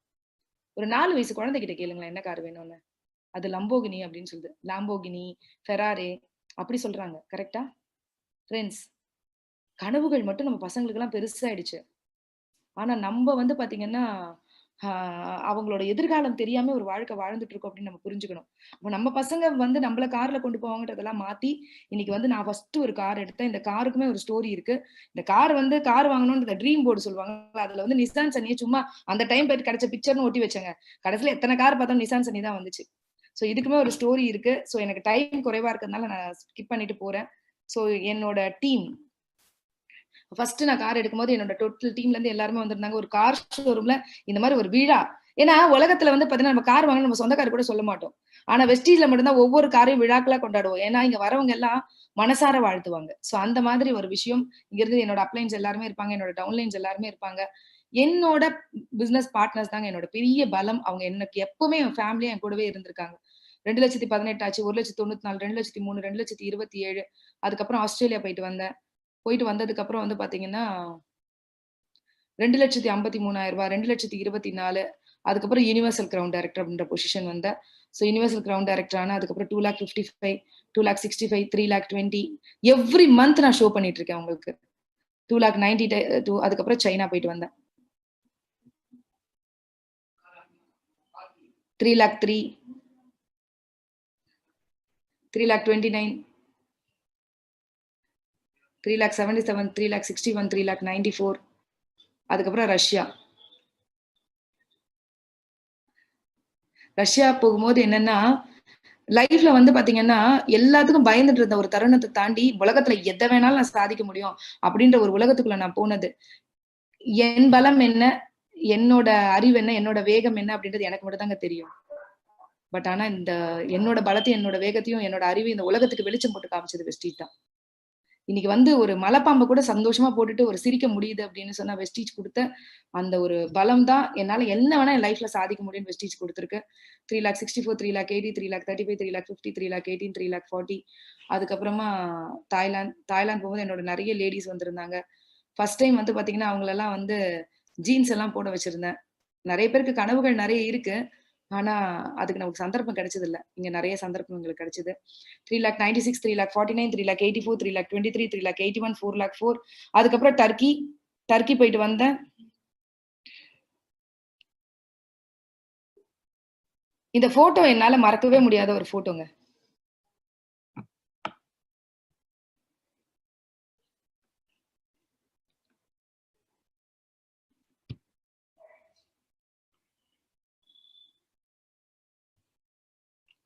ஏன்னா என்னோட மேரேஜ்க்கு கூட நான் பெருசா மேக்கப் பண்ணிக்கல அப்படின்னு நான் சொன்னேன்ல. என்னோட மேரேஜ்னா இப்படிதான் இருக்கணும், இந்த மாதிரி ஒரு அழகா ட்ரெஸ் பண்ணிட்டு இந்த மாதிரி ஒரு நல்ல ஒரு டெக்கரேஷனோட அந்த மாதிரி எல்லாம் இருக்கணும் நிறைய கனவுகள்லாம் இருந்துச்சு. பட் 16 வருஷம் கழிச்சு ராஜன் சார் வந்து பாத்தீங்கன்னா அந்த டைம்ல வந்து பாத்தீங்கன்னா சொல்லியிருந்தாரு, எல்லாரும் பட்டு வேட்டி பட்டு புடவை தான் கட்டணும் அப்படின்னு. அந்த பட்டு வேட்டி பட்டு புடவை கட்டிட்டு இந்த ட்ரிப்பு போயிருந்த போது அந்த இடத்துல என் கனவுகள் ரஷ்யால நிறைவேறுச்சு. உண்மையிலே என்னோட மேரேஜ் நான் கொஞ்சம் லேட்டா பண்ணியிருந்தா இப்படி எல்லாம் யோசிச்சிருப்பேன்ல, அந்த மாதிரி ஒரு இடத்துல நான் போட்டோ எடுத்தேன். ஸோ உண்மையிலே கனவுகள் வந்து பாத்தீங்கன்னா நனவாகிற இடம் வெஸ்டீஜ் மட்டும்தான். பூமியில் இருப்பதும் வானத்தில் பறப்பதும் அவரவர் எண்ணங்களே, நெஞ்சினில் துணவி இருந்தால் நிலவுக்கும் போய் வரலாம்னு சொல்லுவாங்கல்ல. உண்மையிலேங்க ஒரு துணிவோட நீங்க இந்த பிசினஸ சின்சியரா புடிச்சிட்டீங்கன்னா பாத்தீங்கன்னா, நாங்க வந்து பாத்தீங்கன்னா 2000 அடிக்கு மேல பறந்தோம். ஸோ இந்த இதெல்லாம் நான் மறக்க முடியாத மொமெண்ட்ஸ். 4,46,000 இந்தோனேஷியா போயிட்டு வந்தேன். 4,22,000 எல்லா ட்ரிப்புக்கும் என்னோட ஹஸ்பண்ட் கூட இருப்பாங்க. லண்டன். இந்த லண்டன்ல மறக்கவே முடியாத ஒரு நிகழ்வு எனக்கு நடந்தது. என்னன்னா, என்னோட ஃப்ரெண்ட ரொம்ப நாள் கழிச்சு ஸ்கூல் ஃப்ரெண்ட லண்டன்ல பார்த்தேன். சரிங்களா? அவள பார்த்த உடனேமே அவ கியூல நின்னுட்டு இருந்தா. அந்த மியூசியம் ஒண்ணு போயிருந்தோம். சோ அங்க வந்து பாத்தீங்கன்னா, அவள பார்த்த உடனே இறங்கிட்டு, "ஏய் எப்புட்றா இருக்க?" அப்படின்னு கேட்டேன். ஏன்னா, அவங்க ஹஸ்பண்ட் வந்து சூப்பர் சிங்கர்ல வந்து பாத்தீங்கன்னா, ரொம்ப ஒரு நல்ல ஒரு ப்ரொஃபஷனலான பாடகரா இருந்தாரு. சோ அதனால ஒரு ஷோக்காக அவ வந்திருந்தா. அவ என்ன இறங்குன உடனே என்ன தெரியுமா கேள்வி கேட்டா? "நீ என்னடி இங்கன்னு?" கேட்டா. எனக்கு அந்த வார்த்தை ரொம்ப வலிச்சுது. என்ன இப்படி கேட்கிறா இவ? "நீ எங்கடி இங்க?" அப்படின்ட்டு. நான் அவ்வளவு சந்தோஷமா அவள கேட்கிறேன். "எப்புட்றா இருக்க?" அப்படின்னு. அவ எப்படி இருக்கேன்னு கேட்கல. "நீ என்னடி இங்கன்னு?" கேட்டா. எனக்கு அந்த டைம் அவகிட்ட ஒண்ணு சொல்ல தோணுச்சு. "ஏய் நான் இப்ப ரொம்ப சூப்பரா இருக்கேன். நீ இங்க புரோகிராம் பண்றதுக்காக ஒரு காம்படிஷனுக்காக வந்திருக்கீங்க, புரோகிராம்க்காக வந்திருக்கீங்க. நான் லண்டன சுத்தி பார்க்க வந்திருக்கேன்னு சொன்னேன். சுத்தி பார்க்க வந்திருக்கேன்னு சொல்ற கட்ஸ் எனக்கு வெற்றி தான் ஃப்ரெண்ட்ஸ் குடுத்தது. சோ அதுக்கப்புறம் லண்டன் என்னோட car, dream car, Mercedes Benz. நான் சொன்னேன்ல நெறைய குழந்தைங்க தொட்டு பார்க்கிற ஒரு கார். இன்னைக்கு என் குழந்தைங்க அது உள்ள உட்கார்ந்துட்டு போயிட்டு இருக்கு. ஒரு மதரா நான் ரொம்ப பெருமையா நினைக்கிறேன். 44 லட்சம் அதுக்குள்ள மெர்சிடிஸ் பென்ஸ். பாத்தீங்கன்னா, இந்த கார் வாங்கும்போது உண்மையிலேயே வந்து பாத்தீங்கன்னா, ஒரு ப்ரௌடா நான் என்னைக்கு சொன்னேன்ல என் குழந்தை வந்து கேட்டான் ஒரு கேள்வி, "அம்மா நம்ம இப்படிதான் இருப்போமா? மேலயே வரமாட்டோமா?" அப்படின்னு சொல்லிட்டு. என்னை எத்தனையோ பேர் வந்து பாத்தீங்கன்னா டிஸ்கரேஜ் பண்ணாங்கன்னு சொன்னேன்ல. ஃபிரெண்ட்ஸ் நீங்க இப்படி போயிட்டே இருக்கீங்க. திரும்பி போகும்போது எல்லாருமே உங்களுக்கு எப்படி பார்த்தா உங்கள பார்த்தா வேற மாதிரி தான் தெரியும். ஆனா நீங்க திரும்பி போய் பாருங்க. ரிட்டர்ன் வரும்போது BMW, ஆடி, பென்ஸ்ல வரும்போது இந்த சமுதாயம் உங்கள பார்த்து அண்ணாந்து பார்க்கும். சோ இன்னைக்கு இந்த கார்ல போகும்போது எல்லாரும் எங்கள அண்ணாந்து பார்க்குறாங்க. சோ அந்த பார்வை அப்படின்றது வேணும்னா முதல்ல சாக்ரிஃபைஸ் பண்ணுங்க. அதுக்கப்புறம் கண்டிப்பா நெறைய விஷயங்கள் உங்களுக்கு கிடைக்கும். சோ இது என்னோட கார் வாங்குன மொமெண்ட் இதெல்லாம். எப்பவுமே என்னோட இருக்கிற என்னோட டீம். ஏன்னா வந்து பாத்தீங்கன்னா, ஒவ்வொரு ஃபங்ஷன்லயும் என்னோட ஃபேமிலியா என்னோட கூட இருந்து ஒவ்வொரு விஷயங்களும் நான் போடுற மாலையில இருந்து, நான் என்ன பண்ணணும்ன்றது, நான் வைக்கிற கேக்ல இருந்து எல்லா விஷயங்களையும் கொண்டாடக்கூடிய ஒரு அற்புதமான பார்ட்னர்ஸ் தான் என்னோட இருக்கிற எல்லா பார்ட்னர்ஸுமே. அந்த மாரி என்னோட கொண்டாடக்கூடிய என்னோட பார்ட்னர்ஸ் ஒவ்வொருத்தருக்கும் நான் தேங்க்ஸ் சொல்றேன். சோ அதுக்கப்புறம் அபுதாபி, ஸ்பெயின், என்னோட ஃபினான்ஷியல் இயர் இன்கம்ஸ். ஃப்ரெண்ட்ஸ் ஒரு ₹176 ஆரம்பிச்சதுல என்னோட ஜர்னி. நீங்க மத்ததெல்லாம் விட்டுருங்க நான் ஸ்டார்ட் பண்ணதுன்னு சொல்றேன். ஃபர்ஸ்ட் ஃபினான்ஷியல் இயர் வெஸ்டில இருந்து ஒரு ₹1,69,841 ஏர்ன் பண்ணியிருந்தேன். செகண்ட் ஃபினான்ஷியல் இயர் வெஸ்டில இருந்து 12,38,171 ஏர்ன் பண்ணியிருந்தேன். தேர்ட் ஃபினான்ஷியல் இயர் 27,64,542 ஏர்ன் பண்ணியிருந்தேன். Fourth financial year 41,41,845.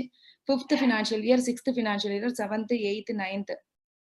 இது வரைக்கும் நான் வெஸ்டில சம்பாதித்த வருமானம் லாக்டவுனுக்கு முன்னாடி வரைக்கும் 3,22,39,824 சம்பாதிச்சிருந்தேன். லாக்டவுன். ஃப்ரெண்ட்ஸ் மார்ச்ல லாக்டவுன் ஆரம்பிச்ச டைமா? சோ அந்த டைம்ல வந்து பாத்தீங்கன்னா பாதி நாட்கள் பெருசா பிசினஸ் நடக்கலையா? ஒரு 3,83,000 சம்பாதிச்சிருந்தேன். ஏப்ரல் மாசம் உலகமே ஸ்தம்பிச்சு போயிருந்தது. உலகத்துல வந்து பாத்தீங்கன்னா நோயை தவிர வேற எதுவுமே பேசல நம்மலாம். ஆனா வெஸ்டில இருந்து எனக்கு 2,43,000 வந்திருந்தது. ஒரு நிமிடம் கண் கலங்குச்சு. ஏன்னா நிறைய பேருக்கு வேலை இல்ல, நிறைய பேருக்கு பிசினஸ் இல்ல, நிறைய பேருக்கு வேலை போயிடுச்சு, நிறைய பேருக்கு பாதி சம்பளம், நிறைய பேருக்கு 30% தான் சம்பளம். அந்த மாதிரி எல்லாரும் புலம்பிட்டு இருந்த ஒரு டைம்ல வெஸ்டீஜ் அப்படின்ற இடத்துல நான் டெடிகேஷனா என்னோட வாய்ப்பை கொடுத்து டெய்லி நான் என்ன செய்யணுமோ அதை கரெக்டா செஞ்சு நான் என்னோட ஒர்க்கை பார்த்துக்கிட்டே இருந்ததுனால என்ன நடந்துச்சு அப்படின்னு சொல்லி பாத்தீங்கன்னா 2,43,000 எனக்கு டான் வந்து அக்கௌண்ட்ல விழுந்தது. ஏன்னா வெஸ்டீஜோட எஸ்டாப்ளிஷ் பண்ணிருக்காங்க. இன்னைக்கு வந்து பாத்தீங்கன்னா 4,500 ஆபீஸ் ஆல் ஓவர் இந்தியால எசென்ஷியல் ப்ராடக்ட். இனிமே இந்த உலகத்துல 2 விஷயம் தான் இருக்கும்னு நான் புரிஞ்சுக்கிட்டேன். ஒன்னு லைஃப், இன்னொன்னு லிவிங் குட்ஸ். லைஃப்கான ப்ராடக்ட்ஸ் மட்டும் தான் இனிமே உலகத்துல போவோம். வெஸ்டி லைஃப்கான ப்ராடக்ட் வச்சிருக்கா இல்லையா? இன்னொன்னு லிவிங் குட்ஸ். அப்ப பாத்தீங்கன்னா அன்றாடம் அத்தியாவசியமான பொருட்கள் இது ரெண்டுமே இங்க இருக்கு. அதனாலதான் அந்த லாக்டவுன் பீரியட்ல கூட எந்த தடையுமே இல்லாம எங்க வியாபாரம் நடந்தது. புதுசா யாரும் வரல. ஆனா எல்லாரும் வீட்டுக்கு வாங்கினாங்க. 2,43,000 இன்கம். மே மாதம் எனக்கு மேஜிக் புரிய ஆரம்பிச்சிச்சு. மொபைல்ல சும்மா வந்து பாத்தீங்கன்னா ஜூம்ல வந்து போன்லயே பேச ஆரம்பிச்சிருந்தேன். ஜூன் மாதம் நிறைய கத்துக்கிட்டேன் டெக்னாலஜியா. ஏன்னா வீட்டுல வைஃபை போட்டேன். ஏன்னா அப்ப ரெட் அலர்ட் ஏரியாங்கிறதுனால வைஃபை கூட போட முடியல. சோ மேல வந்து வைஃபை போட ஆரம்பிச்சேன். நிறைய பேச ஆரம்பிச்சேன். சோ அதுக்கப்புறமா வந்து பாத்தீங்கன்னா ஜூன்ல வந்து பாத்தீங்கன்னா லேப்டாப், ஜூம் நிறைய மீட்டிங்ஸ் இந்த மாதிரி எல்லாம் கண்டக்ட் பண்ண ஆரம்பிச்சிட்டேன். சோ ஒரு விஷயத்த புரிஞ்சுக்கிட்டேன். ஒருத்தரை நான் போய் சந்திக்கிறதுக்கு 2 நாள் 3 நாள் ஆகும். ஒரு கண்ட்ரி விட்டு கண்ட்ரி போனோம்னா நிறைய நாட்கள் ஆகும் இல்லையா? ஆனா ஒரு செகண்ட்ல நான் நினைச்சா இந்த டிஜிட்டல் உலகத்துல ஒருத்தரை மீட் பண்ணிட முடியும் அப்படின்னு நான் புரிஞ்சுக்கிட்டேன். சோ ஜூன் மாதம் என்னோட இன்கம் 5,50,000 லட்சம் ரூபாய். ஜூலை மாதம் என்னோட இன்கம் 7,10,000 ரூபாய். ஆகஸ்ட் மாதம் என்னோட இன்கம் 6,72,000 ரூபாய். நேத்து இன்கம் எல்லாருக்கும் ஜென்ரேட் ஆச்சுல. என்னோட இன்கம் 6,85,896 ரூபாய். ஃப்ரெண்ட்ஸ், இந்த லாக்டவுன்ல மட்டும் 35,000+ வந்து நான் earn பண்ணிருக்கேன். 35 lakhs வந்து நான் பாத்தீங்கன்னா earn பண்ணிருக்கேன். யோசிச்சு பாருங்க ஃப்ரெண்ட்ஸ், இன்னைக்கு எத்தனை பேருக்கு பிசினஸ் இருக்கு? அவ வெஸ்டீஜை நம்ம எப்படி பாத்துக்கிட்டு இருக்கோம்? ஒரு சாதாரண பிசினஸா? நான் எப்பவுமே சொல்லுவேன், வெஸ்டீஜை நீங்க சின்சியரா எடுத்துக்கணுமா, இங்க 1 கோடி ரூபாய் போட்டதா நினைங்க. இங்க 1 கோடி ரூபாய் போட்டதா நினைச்சீங்கன்னா இந்த பிசினஸ் நீங்க சின்சியரா எடுத்துப்பீங்க. 1 ரூபாய் கூட போடாதான் நினைக்கிறீங்க தெரியுமா? அதனாலதான் இந்த பிசினஸ் சின்சியரா எடுத்துக்கல. நான் டே 1ல இருந்து இந்த பிசினஸ் சின்சியரா எடுத்தேன். ஏன் தெரியுமா? நான் என் குழந்தைக்கு ஸ்பெண்ட் பண்ண 30 லட்சம் இந்த பிசினஸ்ல போட்டதா நினைச்சுக்கிட்டேன். அதனாலதான் ஒரே ஒரு நாள் கூட வெஸ்டீஜ் இல்லாத நாட்களே கிடையாது ஃப்ரெண்ட்ஸ். நான் எதை வேணா மறந்துருக்கலாம், வெஸ்டீஜை மறந்ததே கிடையாது. நடுவுல கூட பாத்தீங்கன்னா எனக்கு ஒரு சின்ன ஆக்சிடென்ட், இந்த மூக்குல வந்து ஒரு சர்ஜரி பண்ணிருந்தாங்க. நிறைய பேருக்கு தெரியாது. சோ அந்த டைம் கூட ஆபரேஷன் தியேட்டர் போறதுக்கு முன்னாடி என்கிட்ட இந்த மெசேஜ் வந்திருக்கும். ஆபரேஷன் தியேட்டர் போனதுக்கு அப்புறம் என்கிட்ட இந்த மெசேஜ் வந்திருக்கும். இது என்னோட ஒரு சில லீடர்ஸ்க்கு மட்டும் தெரியும். இதை ஏன் இப்படி சொல்றேன் தெரியுமா? நான் அவ்வளவு லவ் பண்றேன் இந்த பிசினஸ. தப்பு என்ன இருக்கு ஃப்ரெண்ட்ஸ்? அந்த அளவுக்கு வெறித்தனமா லவ் பண்றதால என்ன? இன்னைக்கு என் குடும்பம் மாறி இருக்கு, என்னோட லைஃப் ஸ்டைல் மாறி இருக்கு, என்னோட எல்லாமே மாறி இருக்கு. இன்னைக்கு ஒரு நிரந்தர வருமானம், என்னோட பசங்களை பத்தின கவலையே இல்லாத ஒரு வாழ்க்கை, இது எல்லாமே எனக்கு வெஸ்டீஜ் தான் கொடுத்திருக்கு. ஃப்ரெண்ட்ஸ் மத்தியில எனக்கு ஒரு பெரிய கௌரவம்.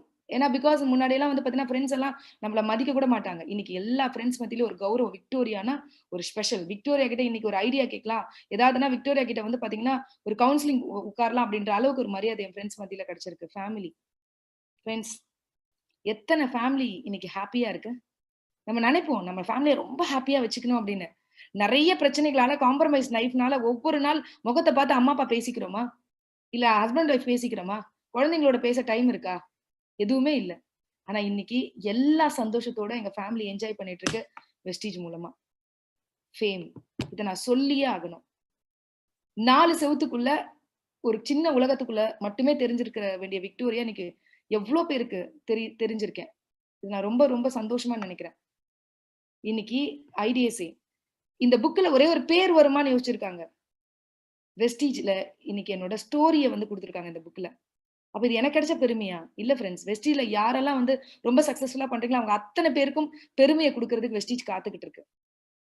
சோ இது எனக்கு கிடைச்ச பெரிய ப்ரௌடா நான் நினைக்கிறேன். ஏன்னா எனக்கு இந்த பிசினஸ் ஆரம்பிக்கும் போது பெரிய அறிவோ, பெரிய படிப்போ, பெரிய சொத்து பத்தோ, பெரிய பணபலமோ எதுவுமே கிடையாது ஃப்ரெண்ட்ஸ். நான் ஒண்ணே ஒண்ணு புரிஞ்சுக்கிட்டேன். இந்த உலகத்துல தனியா ஒருத்தரால ஜெயிக்க முடியுமான்னு கேட்டா ரொம்ப இனிமே கஷ்டம். அப்ப கூட்டமா சேர்ந்து எல்லாரும் ஜெயிக்கக்கூடிய ஒரு வியாபாரம் இருக்குன்னா அது நெட்வொர்க் மார்க்கெட்டிங் துறை தான். அப்ப நான் மிடில் கிளாஸ் அப்படின்னு ஒரு விஷயத்த சொல்லிட்டு இருந்தேன். வாழ்க்கையில 2 கிளாஸ் தான், ஒன்னு ரிச், இன்னொன்னு புவர். இப்ப புவர்னு சொல்ல நமக்கு எல்லாம் தைரியம் இல்ல, அதனால சமாதானத்துக்கு நம்மளே ஒரு வார்த்தையை போட்டுக்கிறோம், மிடில் கிளாஸ்ன்னு. அப்ப நம்மளோட வாழ்க்கையில நம்ம அப்பர் கிளாஸ்க்கு போகணும் அப்படின்னா நம்ம வாழ்க்கையில நிறைய விஷயங்களை வந்து பாத்தீங்கன்னா சாக்ரிஃபைஸ் பண்ணணும் அப்படின்னு. ஆனா அந்த சாக்ரிஃபைஸ் பண்ணதுக்கு விளைவு வெஸ்டீஜ் அப்படின்ற ஒரு நிறுவனத்துல இருந்ததுனால இன்னைக்கு என்னோட டைம் கூட்டப்படல, பெருக்கப்பட்டு இருக்கு, மல்டிப்ளை ஆயிட்டு இருக்கு. சோ கடவுள் எல்லாருக்கும் 24 மணி நேரம் தான் ஃபர்ஸ்ட் கொடுத்திருக்காரு. இதை கூட்ட முடியுமா, குறைக்க முடியுமான்னு ஒரு கேள்வி கேட்டீங்கன்னா முடியாதுன்னு சொல்லுவோம். ஆனா நிறைய பேர் இந்த உலகத்துல கூட்டியிருக்காங்க. நம்ம டெய்லி 8 மணி நேரம் யாரோ ஒரு 1 ஹவருக்கு கொடுத்து குறைச்சிக்கிட்டு இருக்கோம். அப்போ சிஸ்டம்ன்ற ஒரு வார்த்தை எல்லாரும் கேள்விப்படுறோம். SYSTEM, save your self, time, energy. இதோட மல்டிபிளிகேஷன் தான் மணி. யாரும் தன்னோட 24 மணி நேரத்துல எல்லாம் பணக்காரன் ஆக முடியாது ஃப்ரெண்ட்ஸ். தன்னோட நேரத்தையும் தன்னோட எனர்ஜியும் யார் பெருக்க கத்துக்கிறாங்களோ அவங்கதான் இந்த உலகத்தோட பெரிய பணக்காரர்கள் அப்படின்னு நான் புரிஞ்சுக்கிட்டேன். அதை வெஸ்டீஜ்ல இம்ப்ளிமெண்ட் பண்ண அதுதான் எனக்கு பெரிய சக்சஸ் எனக்கு கொடுத்துருக்கு. இன்னைக்கு வந்து வெஸ்டீஜ்ல வந்ததுக்கு அப்புறமா நிறைய அவார்ட்ஸ், வெஸ்டீஜ்ல இல்ல வெளியிலயும் உமன் எக்கனாமிக் ரெஃபார்மர் அவார்ட்ல இருந்து கிடைச்சிருக்கு. அது மட்டும் இல்ல ஃப்ரெண்ட்ஸ், நிறைய ஸ்கூல்ல வந்து பாத்தீங்கன்னா நிறைய குடியரசு தினமோ இல்ல சுதந்திர தினத்துக்கோ என்னை கூப்பிட்டு வந்து கொடியேற்ற சொல்லும் போது உண்மையிலேயே நெஞ்சார நெகிழ்ந்து போயிருக்க அந்த தருணங்கள்லாம். வெஸ்டீஜ்ல பெரிய ஃபங்க்ஷன்ல ஒரு லீடிங் லேடியா என்னை கூப்பிட்டு கௌரவிக்கும் போது நிறைய இடத்துல பெருமைப்பட்டிருக்கேன். இன்னைக்கு வெஸ்டீஜோட லீடிங் லேடி. ஃப்ரெண்ட்ஸ், வெஸ்டீஜ்ல பெண்களுக்கு மிகப்பெரிய அங்கீகாரம் கொடுப்பாங்க ஃப்ரெண்ட்ஸ். அந்த மாதிரி ஒரு உன்னதமான நிறுவனத்துல நம்ம இருக்கோம். உண்மையிலேயே வந்து பாத்தீங்கன்னா இந்த போட்டோ ஷூட் கூட வந்து பாத்தீங்கன்னா பாலிவுட்டுக்கு மேக்கப் பண்ற மிகப்பெரிய மேக்கப் ஆர்டிஸ்ட் தான் வந்து எங்களை மேக்கப் பண்ணாங்க. சோ அந்த அளவுக்கு ஒவ்வொன்றையும் பார்த்து வெஸ்டீஜ் பண்ணிட்டு இருக்கு. பெண்களுக்கு மிகப்பெரிய அங்கீகாரம் கொடுத்துக்கிட்டு இருக்க ஒரு நிறுவனம். சோ இன்னைக்கு அவார்ட் செரிமனி ஃப்ரெண்ட்ஸ். ஒரு அவார்ட் செரிமனிக்கு நான் போனேன்னா என் கூட செல்ஃபி எடுக்கிறவங்க மட்டுமே எனக்கு தெரிஞ்சு குறைஞ்சபட்சம் 5000 இருந்து 10,000 பேர் இருப்பாங்க. அப்ப அந்த செல்ஃபி எடுக்கும் போதுதான் எனக்கு ஒண்ணு தோணும் ஃப்ரெண்ட்ஸ், என் அழகுக்காக யாரும் செல்ஃபி எடுக்கல ஃப்ரெண்ட்ஸ். ஒரு பெண்ணுக்கு கிடைச்ச உன்னதமா இதை நான் நினைக்கிறேன். நான் இன்ஸ்பிரேஷன், விக்டோரியா மேடம் மாதிரி வரணும் அப்படின்னு நிறைய பேர் என்னோட செல்ஃபி எடுத்துக்கும் போது இதை விட ஒரு பெண்ணுக்கு என்ன ஃப்ரெண்ட்ஸ் வேணும்? பாப்புலரா இருக்க ஹீரோயினி கூட தோல் சொரங்கன்னா மார்க்கெட் போயிடும் ஃப்ரெண்ட்ஸ். வாழ்க்கையில சக்சஸ் ஆகி பாருங்க, சக்சஸோட டேஸ்ட் என்னன்னு அனுபவிச்சு பாருங்க. அதுக்கு என்னைக்குமே மார்க்கெட் குறையாது ஃப்ரெண்ட்ஸ். எங்க போனாலும் மகாராணி வாழ்க்கை தான். ஏன்னா பாலி சார் எனக்கு லண்டன்ல ஒரு பேர் வச்சாரு, குயின் விக்டோரியா அப்படின்னு சொல்லிட்டு. சோ இன்னைக்கு உண்மையிலேயே சொல்றேன் ஃப்ரெண்ட்ஸ், எந்த இடத்துக்கு போனாலும் சக்சஸ் ஆயிட்டீங்கன்னா ஒரு மகாராணி மாதிரி தான் உங்களை பாக்குறாங்க. அந்த மாதிரி மகாராணி வாழ்க்கை தான் இது. ஒரு பெண்ணுக்கு கிடைக்கிற பெரிய உன்னதம். அதனால சக்சஸ் ஆகுங்க, சக்சஸோட டேஸ்ட் அனுபவிங்க. அது உங்களோட புகழோட உச்சிக்கு கொண்டு போகும். சோ அது மட்டும் இல்ல, என்னோட சின்சியர் ஹார்ட்ஃபுல் தேங்க்ஸ் என்னோட மனதார, என்னோட பாத்தீங்கன்னா இதயத்துல இருந்து நான் நன்றி சொல்றேன் என்னோட ஒவ்வொரு ஈச் அண்ட் எவ்ரி பார்ட்னர்ஸ்க்கும். ஏன்னா நீங்க இல்லாம நான் இல்ல. என்னோட ஃபேமிலி, எப்பவுமே என்னோட ஃபேமிலியாவே இருக்கக்கூடிய என்னோட ஒவ்வொரு ஈச் அண்ட் எவ்ரி டவுன்லைனுக்கும் நான் தேங்க்ஸ் சொல்றேன். சோ நான் ஒரு சில லீடர்ஸை மட்டும் நான் இங்க அறிமுகப்படுத்துறேன். Mister Ismail Khan double crown டைரக்டரா இருக்காரு என்னோட பிசினஸ்ல. ஃபயர் கான்னு சொல்லுவோம். இந்த பிசினஸ் எடுக்கும் போது வந்து பாத்தீங்கன்னா அவருக்கு வந்து பாத்தீங்கன்னா நிறைய பிரச்சனைகள் இருந்தது. அந்த பிரச்சனையில வீட்டுல சாப்பாடு கூட கொடுத்து அனுப்ப மாட்டாங்க. பட் எத்தனை மணிக்கு போன் பண்ணி கேட்டாலும் ஃபீல்ட்ல இருக்கேன்னு சொல்லுவார். அந்த அளவுக்கு டெடிகேஷனா இந்த பிசினஸ் பண்ணிட்டு ரொம்ப எக்ஸலண்டா என்னோட டீம்ல இருக்கிற one of the pillar mister Ismail Khan double crown director and mister Ruban sir. கண்டிப்பா சொல்லியே ஆகணும், என்னோட டீம்ல வந்த முதல் நெட்வொர்க்கர் மட்டும் இல்லைங்க, எனக்கு நிறைய விஷயங்களை நெட்வொர்க் பத்தி சொல்லி கொடுத்தவர். இந்த இடத்துல இதெல்லாம் மாத்திக்கோமா, இந்த இடத்துல இதெல்லாம் செய்யுமா, இந்த இடத்துல இதெல்லாம் பண்ணுமா, இந்த இடத்துல இப்படி போகணும், இந்த இடத்துல இப்படி இருக்கணும் அப்படின்னு நிறைய விஷயங்களை எனக்கு டீச் பண்ணவர். சோ அந்த மாதிரி இன்னைக்கு வரைக்கும் என் கூடவே இருந்து எந்த ஒரு விஷயம் எடுத்தாலும் என்னோட சப்போர்ட்டா இருந்து என்னோட இருக்கக்கூடிய ஒரு அற்புதமான லீடர் மிஸ்டர் ரூபன் சார். இவர் வந்த ஒரு ஸ்டோரி எல்லாம் சொல்லணும்னா நிறைய பேர் சொல்லுவாங்க லிஸ்ட் எழுதும் போது இவங்க வந்து பாத்தீங்கன்னா செய்வாங்க செய்ய மாட்டாங்க அப்படிலாம் லிஸ்ட் எழுதாதீங்க. எனக்கு இந்த ரூபன் சாரை கொடுத்தவர் ஒரு லேடி ஷர்மிலாக்கா அப்படின்னு சொல்லிட்டு, அவங்க ஒரு நல்ல ரிச். பட் அவங்களுக்கு நான் வேண்டாம் அப்படின்னு பிசினஸ் நினைச்சிருந்தா அவங்க ஹனிபார்ல ரொம்ப லைக் பண்ணி அதுக்கப்புறமா ரூபன் சாருக்கு தங்கச்சியா இருந்தா ஜாயின் பண்ணுன்னு கேட்டாங்க. இன்னைக்கு அவங்க பிசினஸ்ல இல்ல ஃப்ரெண்ட்ஸ், ஆனா எனக்கு பெரிய பிசினஸ் ஒரு பெரிய பில்லரா இன்னைக்கு ரூபன் சார் இருக்காரு. So thank you so much sir. And Venkatarama Raju sir, இவங்க வந்து பாத்தீங்கன்னா திருப்பதி, என்னோட ஆந்திராவோட ஒரு பெரிய டீம் லீடர். இவங்க ஆந்திராவை உருவாக்குனதுல இவருக்கு ஒரு மிகப்பெரிய பங்கு இருக்கு. சோ அந்த அளவுக்கு ஒரு எக்ஸலண்டான leader mister Venkatarama Raju. And பாத்தீங்கன்னா universal crown director mister AKR Vaidyanathan sir. இவங்க வந்து என்னோட பிசினஸ்குள்ள வந்தாங்க. பட் இன்னைக்கு என்னோட ஃபேமிலியில ஒரு நல்ல ஃப்ரெண்டா இருக்காங்க, என்னோட ஒரு நல்ல ஃப்ரெண்டு. அது மட்டும் இல்ல, என்னோட அறிவு சார்ந்த நிறைய விஷயங்களுக்கு எனக்கு இன்னைக்கு வரைக்கும் சப்போர்ட் பண்ணிட்டு இருக்க என்னோட ஒரு நல்ல குட் ஃப்ரெண்டா ஒரு பெரிய ஜேர்னியை நோக்கி இன்னைக்கு போயிட்டு இருக்கோம் நாங்க. சோ அந்த மாதிரி என்னோட எப்பவுமே துணையா இருக்கக்கூடிய ஒரு நல்ல ஃப்ரெண்ட் என்னோட family friend mister AKR Vaidyanathan sir. And mister and missus Sekar Rukmani ma'am. இவங்களை பத்தி நான் சொல்லணும்னா ஹஸ்பண்ட் அண்ட் ஒய்ஃப்னா அத உழைப்பு டெடிகேஷன் அப்படின்னா இவங்க 2 பேர் தாங்க சொல்லணும். எப்பவுமே 2 பேருமே பாத்தீங்கன்னா உழைச்சுக்கிட்டே இருப்பாங்க, ஓடிக்கிட்டே இருப்பாங்க. அந்த விஷயம் தான் இன்னைக்கு மிகப்பெரிய வெற்றியை உங்களுக்கு கொடுத்திருக்கு. ஒரு யுனிவர்சல் கிரவுன் டைரக்டரா கிருஷ்ணகிரியில இருக்காங்க. சோ வந்து பாத்தீங்கன்னா thank you so much ma'am. And mister Y Balaji sir, என்னோட ஒரு மெயின் பில்லர்னு இவரை சொல்லுவேன். ஒரு அற்புதமான மனிதர். அது மட்டும் இல்லைங்க, இவர் வந்து பாத்தீங்கன்னா இன்னைக்கு ஆந்திராவா இருக்கட்டும், கர்நாடகாவா இருக்கட்டும், இன்னைக்கு வந்து பாத்தீங்கன்னா கிருஷ்ணகிரியா இருக்கட்டும், ஒரு மிகப்பெரிய டீமை லீட் பண்ணிட்டு இருக்காரு. சோ வந்து பாத்தீங்கன்னா ரொம்ப வந்து நாலேஜ் உள்ள ஒரு பர்சன், ரொம்ப எக்ஸலண்டான ஒரு லீடர். எனக்கு வந்து பாத்தீங்கன்னா இவர் கிடைச்சது ஒரு பெரிய கிஃப்ட் தான். Thank you so much mister Balaji sir. And வந்து பாத்தீங்கன்னா என்னோட செல்ல ஃப்ரெண்டு என்னோட W செல்வி. ஏன்னா பணம் இருக்கும்போது நம்ம நிறைய ஃப்ரெண்ட்ஸை பார்ப்போம், பணம் இல்லாத போது நான் நிறைய நாள் வந்து சேலத்துக்கு போகும்போது என்கிட்ட காசு இருக்காதுங்க. 100 ரூபாய்லாம் எத்தனையோ நாள் எடுத்துட்டு போயிருக்கேன். அந்த 100 ரூபா திருப்பி கொண்டு வந்திருக்கேன். ஏன்னா நான் மகாராணி மாதிரி பார்த்து அனுப்புவோம். நான் எங்க அம்மா வீடுன்னு சொன்னா சேலம் தான் சொல்லுவேன். எனக்கு இன்னொரு அம்மா வீடு. என்ன அந்த அளவுக்கு பாத்துக்கிற ஒரு லீடர். என்னோட ஃபர்ஸ்ட் வந்து எல்ஓபி லைன் வந்து டபிள்யூ செல்வி மேடம் தான். இன்னைக்கு வரைக்கும் எனக்கு நல்ல தோழி. நான் என்ன சொன்னாலும் எஸ் தான். நான் நான் எனக்கும் அவள ரொம்ப பிடிக்கும். அவளுக்கும் என்ன ரொம்ப பிடிக்கும். அந்த மாதிரி எப்பவுமே ரொம்ப அந்யோன்யமா இருக்க Selvi ma'am, thank you so much ma'am.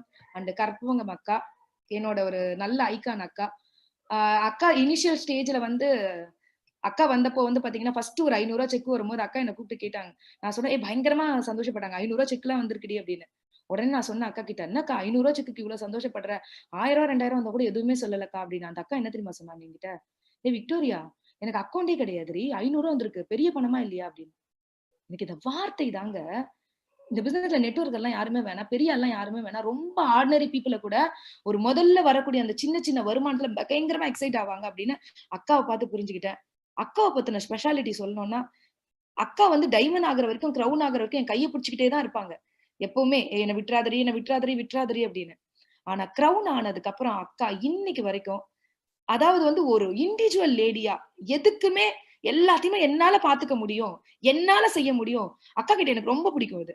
அந்த அளவுக்கு தன்னோட கட்ஸ்ல சூப்பரா பிசினஸ் பண்ணிட்டு இருக்க ஒரு எக்ஸலண்டான லேடி பாத்தீங்கன்னா கற்பகம் அக்கா.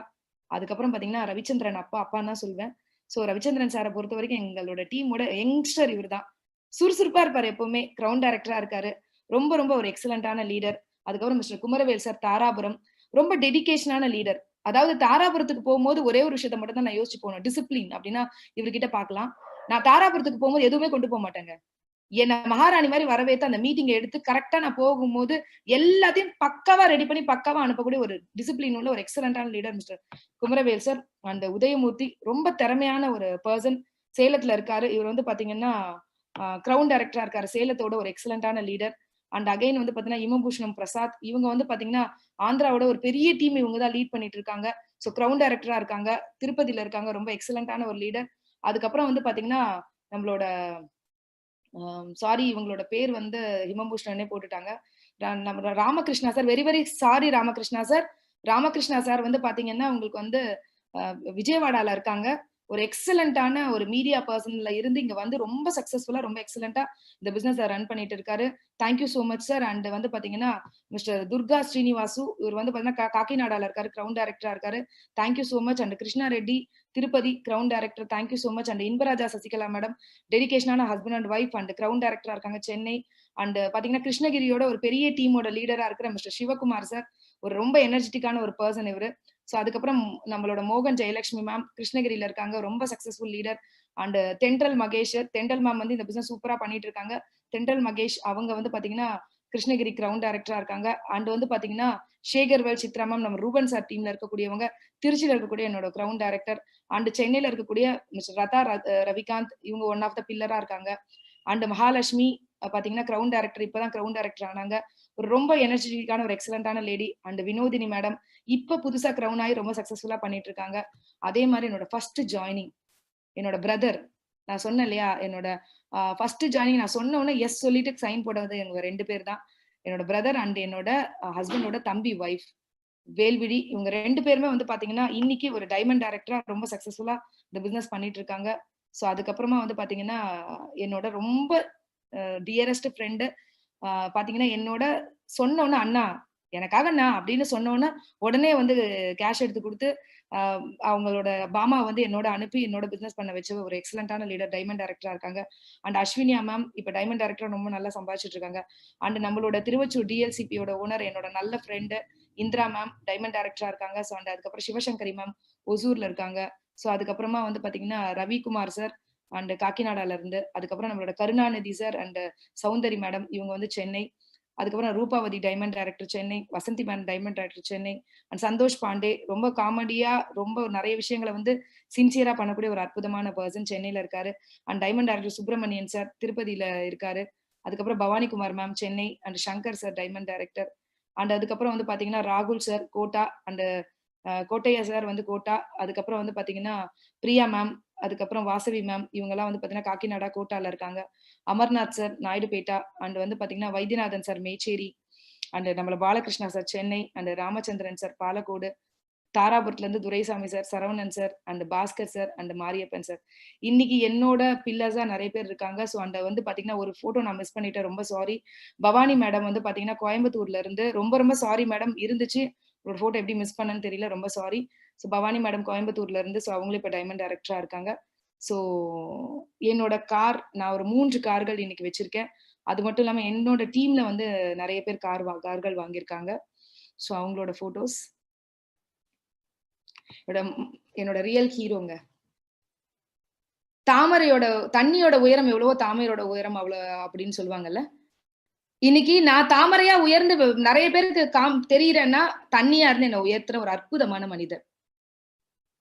ஒரு வார்த்தைகளால இவருக்கு நன்றி சொல்லிட முடியாதுங்க. ஏன் தெரியுமா?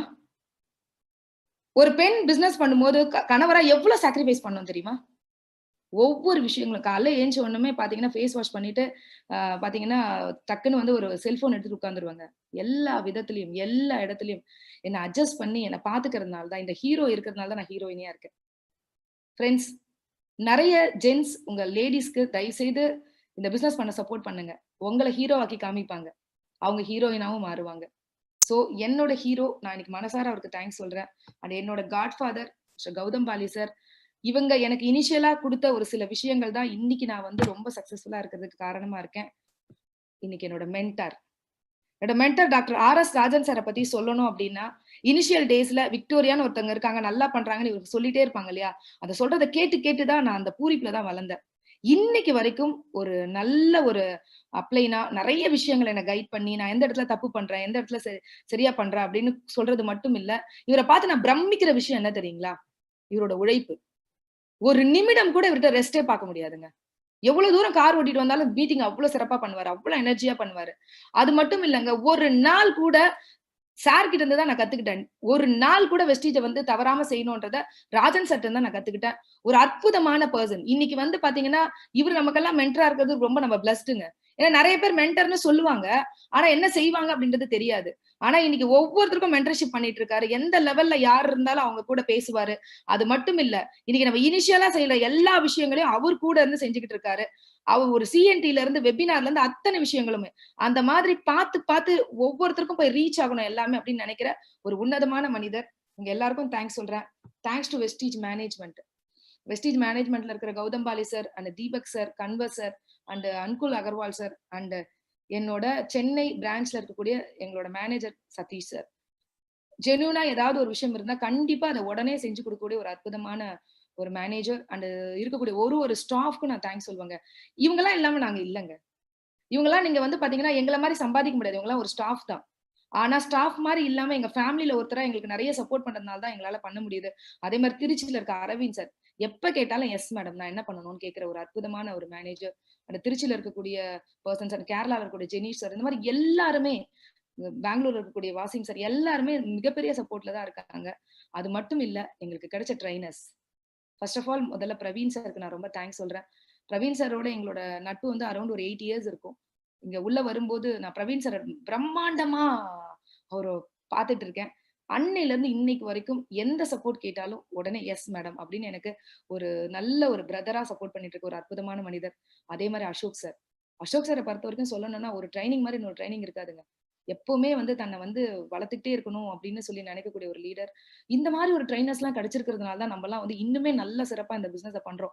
ஒவ்வொரு விஷயத்தையும் புதுமையா கொடுக்கறது இல்லாம எந்த சப்போர்ட் கேட்டாலும் எப்பவுமே செஞ்சு தரக்கூடிய ஒரு லீடர்.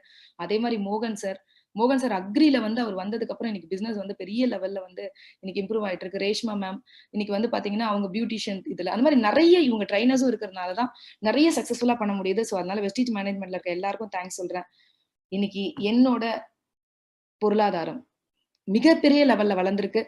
எதை நினைச்சாலும் என்னால வாங்க முடியும், எதை நினைச்சாலும் என்னால செய்ய முடியும் அப்படின்ற ஒரு பெரிய பொருளாதார வளர்ச்சின்றது இன்னைக்கு வெஸ்டீஜ் தான் எனக்கு கொடுத்திருக்கு. வாழ்க்கையை என்ஜாய் பண்ணிட்டு இருக்கேன் ஃப்ரெண்ட்ஸ். இந்த லைஃப் எனக்கு கொடுத்தது வெஸ்டீஜ் தான். எண்டுனா மீட்டிங்கோட எண்ட் இல்லைங்க. எல்லா முடிவுலயும் ஒரு ஆரம்பம் இருக்கும்ல. இன்னைக்கு இந்த மீட்டிங்கோட முடிவு யாரெல்லாம் பிசினஸ் இன்னும் சின்சியரா பண்ணாம இருக்கீங்களோ அவங்களுக்கு ஆரம்பமா இருக்கட்டும். யாரெல்லாம் இந்த பிசினஸ் இன்னும் எடுக்கலையோ எடுக்கிறதுக்கு ஒரு ஆரம்பமா இருக்கட்டும். யாரெல்லாம் இந்த பிசினஸ்ல வந்து பாத்தீங்கன்னா சாதாரணமா பண்ணிட்டு இருக்கீங்க இன்னும் சிறப்பா பண்றதுக்கு ஒரு ஆரம்பமா இருக்கட்டும். யாரெல்லாம் சிறப்பா பண்ணிட்டு இருக்கீங்களோ அதுல இருந்து இன்னும் ஜெட் வேகம் எடுக்கிறதுக்கு ஒரு ஆரம்பமா இருக்கட்டும். ஒருவேளை என்னோட எம்டிஎம் என்னோட ஸ்டோரி உங்களை இந்த இடத்துல ஆரம்பிக்க வைக்கிறதுக்கு இந்த எண்ட் உதவுச்சுன்னா ரொம்ப சந்தோஷமா இருக்கும். யோசிச்சு பாருங்க ஃப்ரெண்ட்ஸ், நம்மளோட ரிட்டைர்மெண்ட் லைஃப் ரொம்ப பீஸ்ஃபுல்லா இருக்க போதா? நம்மளே நம்ம ஒரு கேள்வி கேட்டுப்போம். அப்போ இன்னைக்கு வாழ்ற வாழ்க்கைக்கே என்ன பண்றதுன்னு தெரியல ஃப்ரெண்ட்ஸ். அப்ப நம்ம ரிட்டைர்மெண்ட் லைஃப்பை பத்தி யோசிக்கணுமா வேண்டாமா? நிறைய பெண்களுக்கு நான் ஒரு விஷயத்த சொல்வேன். அம்மா அப்பாவை சார்ந்திருந்தீங்க சந்தோஷம், ஹஸ்பண்டை சார்ந்திருந்தீங்க கௌரவம், பிள்ளைங்களை சார்ந்திருக்காதீங்க. பெண்ணுக்கு மட்டும் இல்ல, எல்லாருக்கும் தான். சோ உங்களை குழந்தைங்களை வளர்க்குற மாதிரி இங்க ஒரு 6 பேரை வளர்த்துருங்க குழந்தைங்களா நினைச்சு, லவ் கொடுத்து. அந்த 6 பேரை வளர்த்துட்டு அவங்க குழந்தைங்க உங்களுக்கு என்ன பண்ணுவாங்கன்னு தெரியாது ஃப்ரெண்ட்ஸ். ஆனா இந்த 6 குழந்தைங்களை வளர்த்துட்டீங்கன்னா அந்த 6 குழந்தைகள் உங்களையும் காப்பாத்திக்கும், உங்களோட அடுத்தடுத்த ஜென்ரேஷனையும் காப்பாத்திக்கும். சோ உங்களோட இந்த மீட்டிங்கோட எண்ட் உங்களோட ஒரு ஆரம்பமா இருந்ததுன்னா, நான் இதை எம்டிஎம் பண்ணதுக்கு ஒரு பெரிய அர்த்தம் இருக்கும்னு நான் நினைக்கிறேன். வெஸ்டீஜ் அப்படின்னாலே என்னங்க, ஃபாலோ த ஃபுட் பிரிண்ட்ஸ்ன்னு சொல்லுவாங்க. கரெக்டா? அடித்தடங்களை விட்டு செல்லுதல். இன்னைக்கு நிறைய பேர் என்னை பத்தி சொல்லும் போது சந்தோஷமா இருக்கும், உங்களை ஃபாலோ பண்றேன் மேடம் அப்படின்னு சொல்லிட்டு. இன்னைக்கு உங்களை நீங்க ஒரு கேள்வி கேட்டுக்கங்க, உங்களை எத்தனை பேர் ஃபாலோ பண்ண போறாங்க? நீங்க எப்படி ஃபாலோ பண்ணக்கூடிய ஒரு பர்சனா, உங்களை ஃபாலோ பண்றவங்கள ஒரு இன்ஸ்பிரேஷனா நீங்க எப்ப மாற போறீங்க? சோ அதுக்கான களம் தான் உங்க கையில கிடைச்சிருக்கு. Life is beautiful. என்னோட லைஃப் ஸ்டோரியை சொல்லிட்டேன். உங்களோட லைஃபை பியூட்டிஃபுல்லா ஆரம்பிங்க இன்னையில இருந்து. Dreams are precious, so are the dreamers. கனவுகள் இருந்தது ரொம்ப ப்ரீஷியஸ் தாங்க. அப்ப கனவு காண்றவங்களும் தானே ஃப்ரெண்ட்ஸ். கனவு காணும் வாழ்க்கையாவும் கலைந்து போகும் கோலங்கள் அப்படின்னு ஒரு பாட்டு கேட்டிருக்கீங்களா? என் வாழ்க்கை கூட அப்படிதான் இருந்தது ஃப்ரெண்ட்ஸ். என்ன கனவு கண்டாலும் நமக்கெல்லாம் எங்க நடக்கும் அப்படின்னு தான் நினைச்சிட்டு இருந்தேன். ஆனா இன்னைக்கு ஒரு விஷயம் புரிஞ்சிருக்கு. ஒரு விதைக்குள்ளே அகப்பட்ட ஆலமரம் கண் விழிக்கும், அதுவரை பொறுமனமே. நான் விதைக்குள்ள அகப்பட்ட ஆலமரம் தான். இன்னைக்கு கண்ணை விழிச்சு இன்னைக்கு பெரிய சக்தியா உருவாகி எனக்கு கீழே விழுதுகள் வந்து அவங்க கீழே விழுதுகள் போயிட்டு இருக்கு. இன்னைக்கு ஒரே ஒரு விஷயத்துக்காக சந்தோஷப்படுறேன். எதுக்கு தெரியுமா? இந்த உலகத்துல நான் பிறந்து இந்த உலகத்துல சாதாரணமா நான் போயிருப்பேன். ஆனா இந்த உலகத்துல பிறந்து இன்னைக்கு எத்தனையோ பேரோட வாழ்க்கைய மனசை டச் பண்ற ஒரு இடத்துக்கு நான் போயிருக்கேன் இல்லையா? இந்த பெரிய உன்னதம். அது மட்டும் இல்ல, எத்தனையோ பேரோட கனவுகளை தட்டி எழுப்புறேன். எத்தனையோ பேரோட கனவுகளை அடைய வைக்கிறதுக்கு ஒரு சின்ன கருவியா இருக்கேன். சோ இப்ப கனவு காணுன்றதே வந்து பாத்தீங்கன்னா ரொம்ப சந்தோஷம்னா, கனவு காண்றவங்க ரொம்ப மிகப்பெரிய பாக்கியவான்கள். சோ கனவு நிறைய காணுங்கள். அதை அடையறதுக்கான ஒரு இடத்துக்கு தான் வந்திருக்கீங்க. சோ அதுக்காக உங்களை ப்ரிப்பேர் பண்ணுங்க. எல்லாரும் வின் பண்ணலாம். சோ ஒன்ஸ் அகைன் என்னோட டாடி ஜீசஸ்க்கு நான் தேங்க்ஸ் சொல்றேன். சோ இங்க எம்டிஎம்ல உட்கார்ந்து இருக்கிற ஒவ்வொரு நபருக்கும் நான் தேங்க்ஸ் சொல்றேன். அது மட்டும் இல்ல, என்ன மோட்டிவேட் பண்ணிட்டு இருக்க என்னோட ஒவ்வொரு கிராஸ் லைன்ஸ். இன்னைக்கு காலையில கூட எல்லாருமே எனக்கு கால் பண்ணி விஷ் பண்ணாங்க. சோ ஒவ்வொரு லைன்ல இருக்கக்கூடிய லீடர்ஸ், ஏன்னா நீங்க உங்க மனசுல என்ன வச்சிருக்கிறதுனாலயும், நீங்க என்ன வந்து ஒவ்வொரு இடத்துலயும் பேசுறதுனாலயும் தான் இந்த பிரபஞ்ச சக்தி என்ன வளர்த்துக்கிட்டு இருக்கு. அதனால என்னோட ஈச் அண்ட் எவ்ரி வெஸ்டீஜ் ஃபேமிலில இருக்கிற ஈச் அண்ட் எவ்ரி பர்சனுக்கும் நான் தேங்க்ஸ் சொல்றேன். So wish you wealth. Thank you so much. மீண்டும் மிகப்பெரிய சக்சஸ்களோட எப்பவுமே ஒரு இன்ஸ்பிரேஷனா உங்களை நான் திரும்ப திரும்ப சந்திக்கிறேன். இந்த டிஜிட்டல் எம்டிஎம்ல உங்களை சந்திச்சதுல எனக்கு ரொம்ப happy. So thank you so much. Wish you well. Thank you.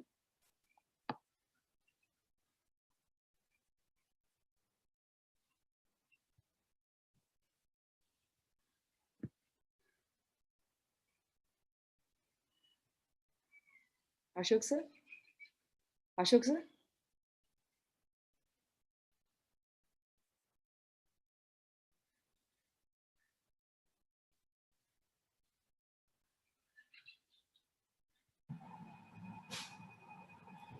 Very great madam. மிக பிரம்மாண்டமான ஒரு விஷயம். உண்மையிலேயே இந்த 10 ஆண்டுகள் அப்படிங்கிறது வந்து நிமிஷத்துல கரைஞ்சு போயிருக்கலாம். பட் அந்த 10 ஆண்டுகள் நீங்க பார்த்த அனுபவங்கள், ஸோ அது உங்களுடைய ஒரு பாடமாக மாறின விஷயங்கள், இது எல்லாமே உங்களை படிப்படியா செதுக்கி இந்த அளவுக்கு ஒரு மிகப்பெரிய ஒரு முன்னேற்றத்துக்கு டெஃபினட்டா கொண்டு வந்திருக்கு அப்படிங்கிறத நான் நம்புறேன். ரொம்ப பவர்ஃபுல்லா இருந்தது. எஸ், ஒரு ஸ்டேஜஸ்லயுமே நீங்க சொல்லியிருக்கிற விஷயங்கள், பிகாஸ் இன்னைக்கு வெஸ்டீஜ் புதுசா துவங்க இருந்தாலும் சரி, வெஸ்டீஜ்ல இருக்கிறவங்களும் சரி, அவங்க அடுத்தடுத்து என்ன பண்ணணும் அந்த நம்பிக்கையை வந்து இன்னைக்கு நீங்க எல்லாருக்குமே கொடுத்துருக்கீங்க. ஸோ அதுக்கு ஒரு மிகப்பெரிய ஒரு விஷயம். இன்ஃபேக்ட் ஆரம்பத்துல நான் சொன்னேன், அந்த ஒரு கர்மான்பூச்சி கதை வந்து நான் சொன்னேன். ஸோ எப்போதுமே ரியாக்ட் பண்ணாதீங்க, ரெஸ்பாண்ட் பண்ணுங்க அப்படின்னு. ஸோ நீங்க பண்ணியிருக்கிறது அதுதான். உங்களோட சூழ்நிலைகள்ல வந்து நீங்க எப்போதுமே ரியாக்ட் பண்ணல, அதுக்கு நீங்க கரெக்டா ரெஸ்பாண்ட் பண்ணீங்க. ஸோ அந்த ரெஸ்பாண்ட் பண்ணது வந்து அடுத்து ஜெயிக்கணும் ஜெயிக்கணும் ஜெயிக்கணும் அப்படின்னு நீங்க போகும்பொழுது எல்லாமே உங்களுக்கு பக்கபலமாக அமைஞ்சதுதான் இந்த வெற்றியோட ஒரு காரணமாக அமைஞ்சிருக்கு. So hats off to you madam. Really நான் சொல்றேன், அந்த அயர்ன் லேடி அப்படிங்கிறத இன்னைக்கு உங்களுடைய இந்த லைஃப் ஸ்டோரியை நான் பார்க்கும்போது என்னால் நிச்சயமா தெரிஞ்சுக்க முடியுது. ஸோ டியர் வெஸ்டிஜியன்ஸ், நிச்சயமாக இன்னைக்கு மேடமோட இந்த சக்சஸ் ஸ்டோரிங்கிறது உங்க எல்லாருக்குமே ஒரு வெற்றிப்படியாக டெஃபினட்டா இருக்கக்கூடிய ஒரு விஷயம். இவ்வளவு நேரம் இந்த மீட் த மில்லியனர் ப்ரோக்ராம் பார்த்துட்டு இருக்கிற அனைவருக்கும் என்னுடைய மனமார்ந்த நன்றிகள். ஸோ மேனேஜ்மெண்ட் சார்பாக நான் பிரவீன் பிளஸ் எங்களுடைய entire staff team of Tamil Nadu, so எங்களுடைய இந்த நன்றிகளை இந்த நேரத்தை தெரிவிக்கிறதுக்கு நான் கடமைப்பட்டிருக்கேன். So wish you all the success, wish you well. Thank you so much. Thank you sir, thank you so much.